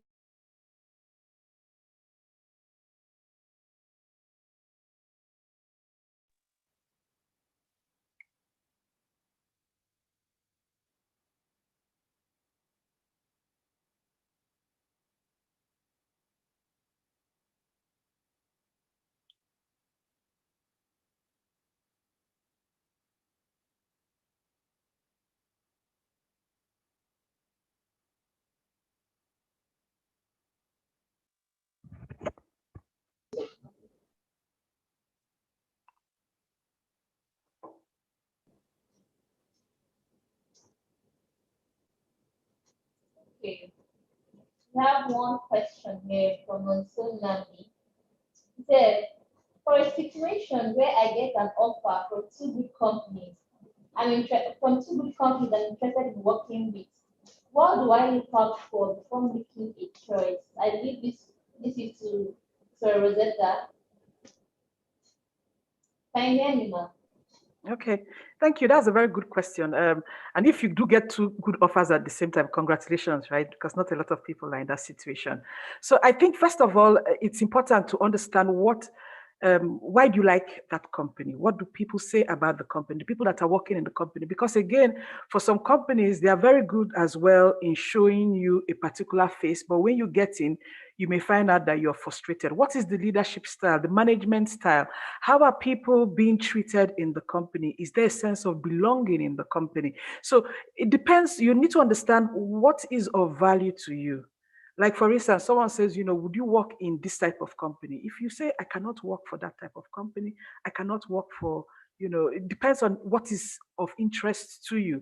So when you have those two companies, you need to look at the offer to understand, number one, yes, if it's an offer, if you're looking at it for the money, which I hope not, but take a look and see, what is each company offering me? Is there opportunity to grow? Is there opportunity for me to do more? Am I going to be, for instance, given the possibility to manage my activities, or am I going to be micromanaged and I will not be able to achieve? So you need to understand again for yourself, how will I like to be managed? What is company one giving me with respect to how I'm going to be managed versus company two? How am I going to grow in that company? Is it a company that when I join for 30 years, I'll be in the same position? Like for me now, I've done several jobs. At least I've done 7 different jobs in the same company. I like that because I have opportunity to be able to change and reinvent myself. I pick up one, I do it for some years. I like it, I don't like it, whatever, I move on, right? For some other people, they may prefer to specialize deeper. Again, different stroke for different food. Or you may decide that you may continue your function or the particular thing that you know, but go in a kind of T-zone. So you kind of go across as a specialist and you specialize into one or two parts. So again, take a look at some of these aspects, and for some, it may not even be the money. It could even be the benefits, more vacation days. I want to be able to spend time with my family. I want to be able to do things that I want to have a side hustle. You could look at that as well. So you can go in and then, like for instance, for the consulting firms, they're very, very good as well in taking a lot of your time. And there is a lot of work that is required. A lot of people complain. If you go to Glassdoor, and if the company is big enough, you'll be able to see. I know that there are things like GTB and Zenith Bank, they are on Glassdoor. So if, for instance, you have jobs from there, you can go to Glassdoor and see what do other employees or ex-employees say about this company. And then you can use that to be able to make a choice. I hope this answers my question. I hope that answers this question. So if you're not clarified, please type another one in the question and answer section. Ma'am, there's another question for you. Said, greetings, ma'am. My question, you said we should not lie in our resume. My question now is, how can we state our real age when some of us graduated at age 27 or 28, but the job requirements will be not above 25 years?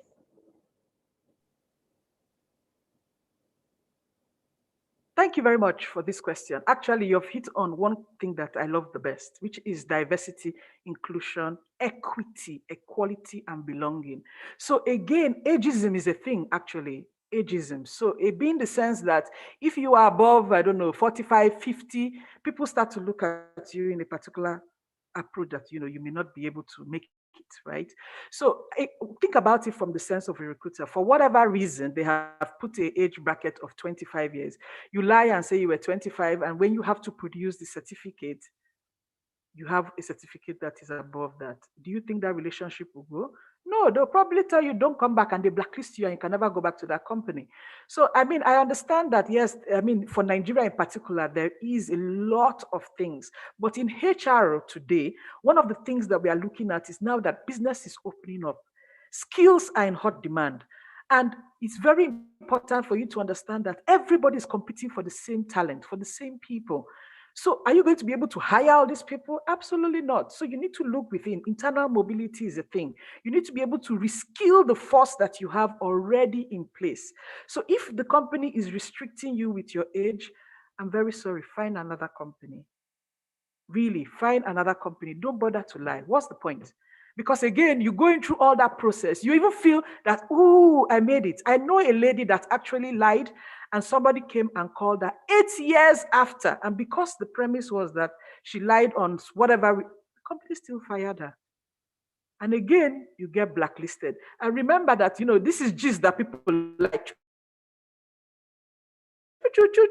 They will move from one company to the other and it will be following you like a black cloud. So if the company is insisting, I'm sorry, this is not a company for you, it's not progressive enough. We need to be able to, even as Nigerians, and again, making a difference with Work Nigeria as well, to say, we need to understand, what has age got to do with it? What has experience got to do with it? You tell people that, okay, I want you to be able to come and look at the future of work, be digital, you transform, and then you talk about the past. Lots of things to discuss, but this is Industrial Revolution 4.0. This is going forward. So please, if this company is insisting and you're not meeting these age requirements for whatever is what, you find another one that will work for you. And when you get that job, you make it your own and you progress rapidly. Okay?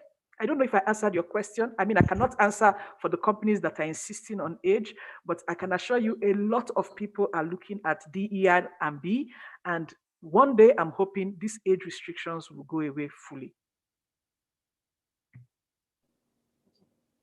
Thank you very much, ma'am. Thank you very much, ma'am. That question was well answered.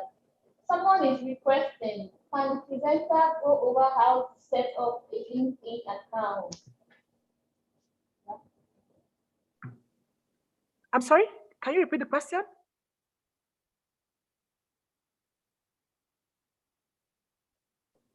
Can the presenter go over how to set up a LinkedIn account?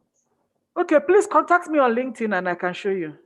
What you just need to do is just go into LinkedIn and then sign in with an email address. And then once you do that, you should just be able to find me on LinkedIn. I'm always on LinkedIn, I would say once a day, literally. So that's the fastest way to get a note to me. And then we can have a quick talk about it, okay? I don't know who this person is asking, but feel free to look for me on LinkedIn and send me a note, a message. Once you just log in, you have an email address. You choose, please use a Gmail address. Do not use a Yahoo address or Hotmail. Again, we talk about ageism, right? When you use those kind of emails, people think you're in the past. So you need to use email addresses that are current. Don't age yourself. Seriously, I mean, we laugh about it, but it's a very serious matter. You know, when you create your LinkedIn account, remove all reference to your what year you graduated, things to this nature, if you know you are above a particular age. And we have to be honest, we play this game. Omission is not a lie, take notes. And I'm not asking you to lie, but I'm telling you again, please do not use Yahoo address, do not use Hotmail, that's the worst, right? People will just say, this person is from way back when, okay? All right, thank you very much, Ma. Thank you very much. I think that's all the questions we have here. Okay. We'll wait for a few minutes in case anyone else has questions. Okay. Okay. While waiting for a few more questions, distinguished members and attendees of this seminar or webinar, would like to thank you for your time and also would like to thank our facilitators. Rosetta Ijodioga is like my big sister. I mean, when I was in Cologne, she was a big sister I was looking forward to. She was like my mentor, you know. And then she was very stern with us. You don't do this, you do this, you're Cologne, you're like that.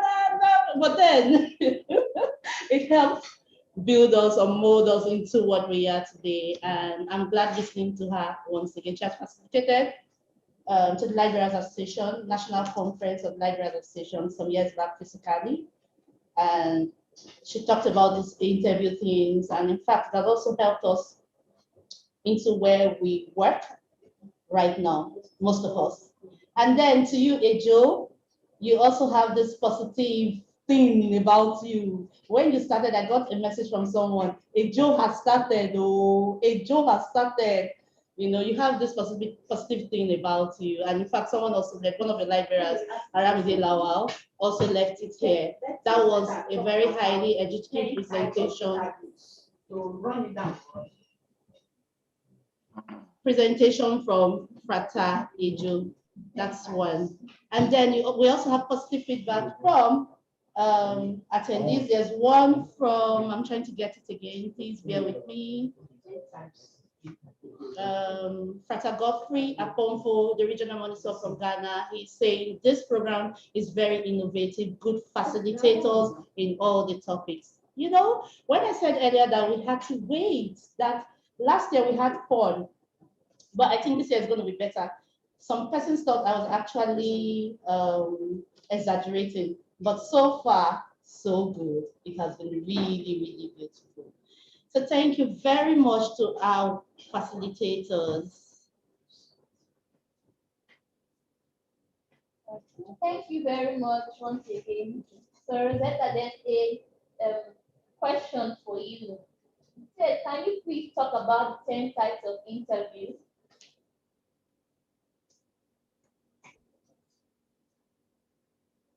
We can't hear you. Kindly unmute. Sorry about that. Okay. So, I mean, I had mentioned that we have several interviews and I will just go through. So the traditional interview is the physical one that, you know, you go to someone's office and then, you know, you have the interview with the person one-to-one. The phone interview is usually the preliminary interview.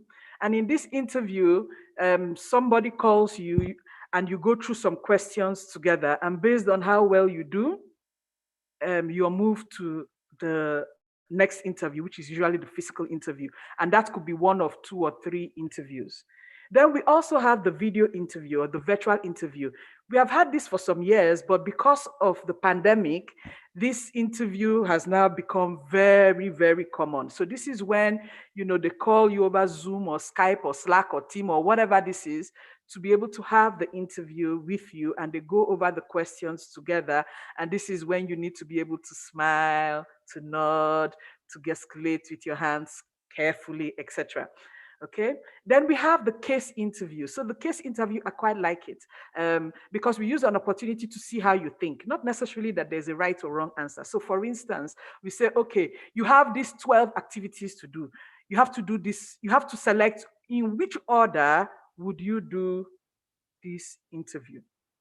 Would you select the priorities? So we want to be able to see what makes you choose one before the other. So when you finish choosing, you ask you to explain, why did you choose to see this person? So for instance, someone came to your office and is knocking, and you're coming back from vacation, you're tired, and you have to do payroll, and you have to do this, and you have to do that. Which one do you do first? So we want to be able to see how do you multitask. So particular people that say, oh, I multitask, I am a problem solver, I have attention to detail, So based on how you answer those questions, it can tell you how, we see how you manage situations. The puzzle question is when they tell you, okay, how do you put something into this bottle? I don't know. How do you sell this pen now? How do you, if there are 50 people living in Lagos, how many people are looking at WhatsApp? Or rather, if there are 50 million people or 20 million people living in Lagos, how many of them are looking at WhatsApp now? So it's a very weird question, but they just want to be able to understand, how do you think about it? How will you think about it? Okay, how many people are on WhatsApp really? How many people use WhatsApp? How many people have a phone that has opportunity for WhatsApp? Is to see how you calculate it. Consulting firms, they like this quite a lot. This is the, BCG, Boston Consulting Group, PwC, Deloitte. These are the kind of things that they like. They want to put you on the spot to see how quickly you can come up with solutions on the fly. Okay, then you have the lunch interview. When people invite you for lunch, that's usually a very good sign that they like you already. They just want to, see how it's going. Typically, you see this a lot when you have executive level hiring. And of course, this when you go for this kind of interviews, this is not a time to eat spaghetti. There is no nice way of eating spaghetti in public, right?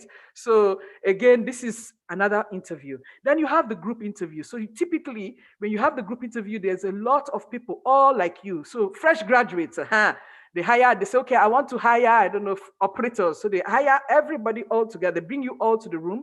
When I joined my company, that's how I started. I had a group interview, and then they asked us to do presentation. They sit down together, they give you an experiment to be able to say, please build this marshmallow tower, and they want to see how do you work with a team. And then when they come back, they ask you to give feedback, and they say, it was Ejo, look at what he did. He didn't contribute. This person, you start pointing fingers, you quarrel with the team people, they see how you work, and then you say, I'm a team player. I love to work in a team. And when they see that already, they already know that you're lying, because you're not showing proof of what you do. So that's the group. Then you have the technical interview. So the technical one, typically use it when you're an IT group, people in Ejo's group. If I want to see that, okay, you're doing business and you're a business analyst, I want to see how well are you doing with Python? How well are you doing with statistics? So how good is your R? Show me your Power BI skills, explain to me all the statistic analysis. What model are you using? So you will share your screen and you will show how you're doing all these things. So again, that is what is called a working on a technical interview. Then you have a panel where 4 people will sit down and ask you question after question after question. So it can be quite, I don't know, it can be quite destabilizing if you're not ready for that. Because for some people, already one person is enough. We can imagine if you have 4 people all looking at you with a very hard face and you're already jittery, and then you get 4 people and they start asking you questions and you forget, right? And if you forget, there is a problem as well, what you want to do, you have to calm down. This is where breathing exercises will help. All the time before you start an interview, come early on time, 20 minutes, 15 minutes before time, do some breathing exercise to, relax. And then the last one is the career fair. So the career fair, I'm not sure if I've seen this in Nigeria, but we have them quite a lot here. So this is where all employees go into this big fair, employers, sorry, go into this big fair and they set up their booth. We go with lanyards, gifts. We tell people, everybody starts selling their company. My company is excellent. Come and work for us. We have career progression. We have promotions that are constant. We respect you regardless of who you are. Feel free to bring yourself to work. All kinds of things. So in this kind of case, you have thousands. Before the pandemic, we used to have at least 3,000-4,000 candidates in this kind of fair. And now, how do you stand out in that sort of situation? You have to have an elevator pitch. And this elevator pitch is 2 minutes, You sell yourself quickly so that the recruiter is interested. You hand over your CV and, they can call you for interview. You get to meet the hiring manager as the next. So those are the 10 types of interviews. I hope I've explained for you as you want, or you want something else, let me know. Thank you.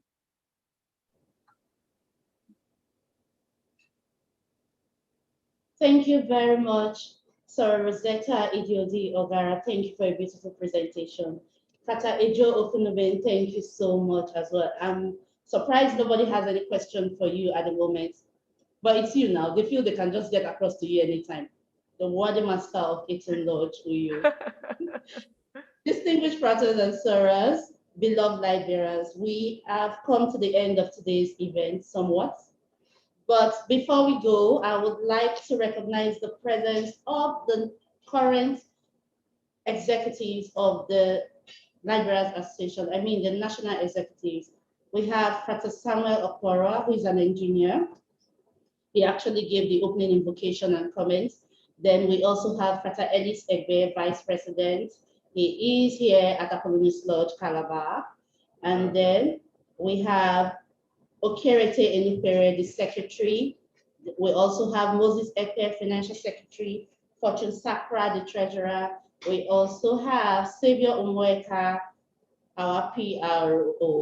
Savior works in several capacities at the moment. He's right here at the English West Africa Administration, and he's currently the Secretary for Apollonius Lodge.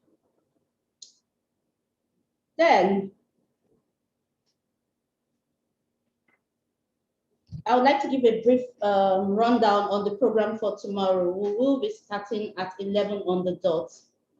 No African time. In fact, that is one thing we're trying to erase from the systems of all institutions in Nigeria and Africa, if possible. So we're starting 11 on the dot, and then we'll be having lectures on safeguarding and mental health by Dr. Bimbo Oyedokun, economic survival in post-pandemic era by Alfred Idiodi, e-learning and working from home by Promise Ayana Saul, then mystical exercise, which is the overall body exercise by Savior Umeka, and of course, our most worthy Grand Administrators Forum on Mystical Life and Peace Profound. So I would humbly request to keep a date with us tomorrow. Trust me, it's going to be as interesting as today's. So on this note, let me quickly say thank you to all the facilitators for today. Chikezie Okorie, Christian Idiodi, once again, Sora Rosetta Idiodi Ogara, and of course, Ejo Okunubin. Thank you so much. And then to our attendees, thanks for staying with us from 11 o'clock till now. We know time is of essence, and we're indeed grateful that you had to sit with us at this seminar. And of course, to our fratres and sorors, for not thinking that this is purely a light bearers event, a youth event, for agreeing to sit with us. We still have here Regional Monitor Tete Inameti of Dabai Amaso Lodge. I have already recognized the presence of others. And then there's this one frater, Sekita Kianen. He's always present at all virtual events, be it the GH Forai, the webinars we're having like this, and even the international ones. He's always present and he's always giving us the positive support. Thank you very much for always being here. So at this note, I will be handing over to my co-moderator. And yes, we recognize the presence of Talent Lodge Cluster and Akhenaten Chapter Cluster, and we have received the list of attendees from Akhenaten Chapter. We are still expecting from Apollonius Lodge, Eton Lodge, Ugedi Lodge, and Talis Lodge. Thank you. Over to you, Blessing.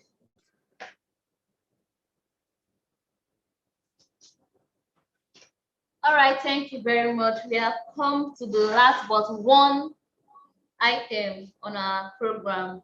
So we'd like to invite one of our Soror to take closing benediction. She is the regional monitor of Talis Lodge, Port Harcourt, Rivers State, Nigeria.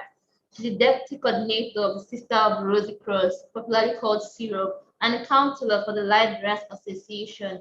She is none other than Soror Eunice Otete. Ma, you have the floor.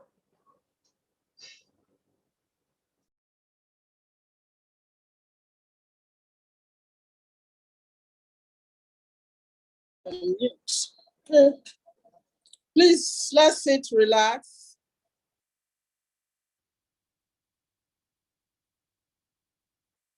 Take in one deep breath.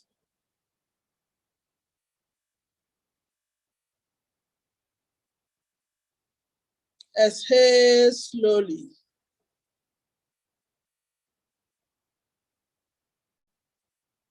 Almighty and ever-living God, in whose consciousness we live, move, and have our being. We thank you for today and for all that we have learned. We ask that you help us to make good use of all the knowledge of today, that we may be doers of all that we have learned. We pray, oh God, that you continue to guide us, inspire us, and bless, most of all the light bearers, the alumni members that have given us these wonderful lectures today. Bless them, guide them, direct them, protect them, and let their presence on earth be a present to humanity. So mote it be.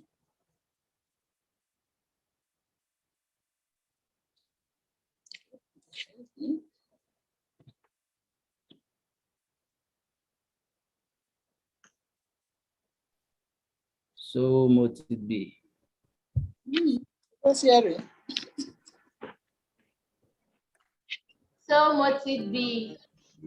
Oh, Thank you very much. Come to the end of our program for today.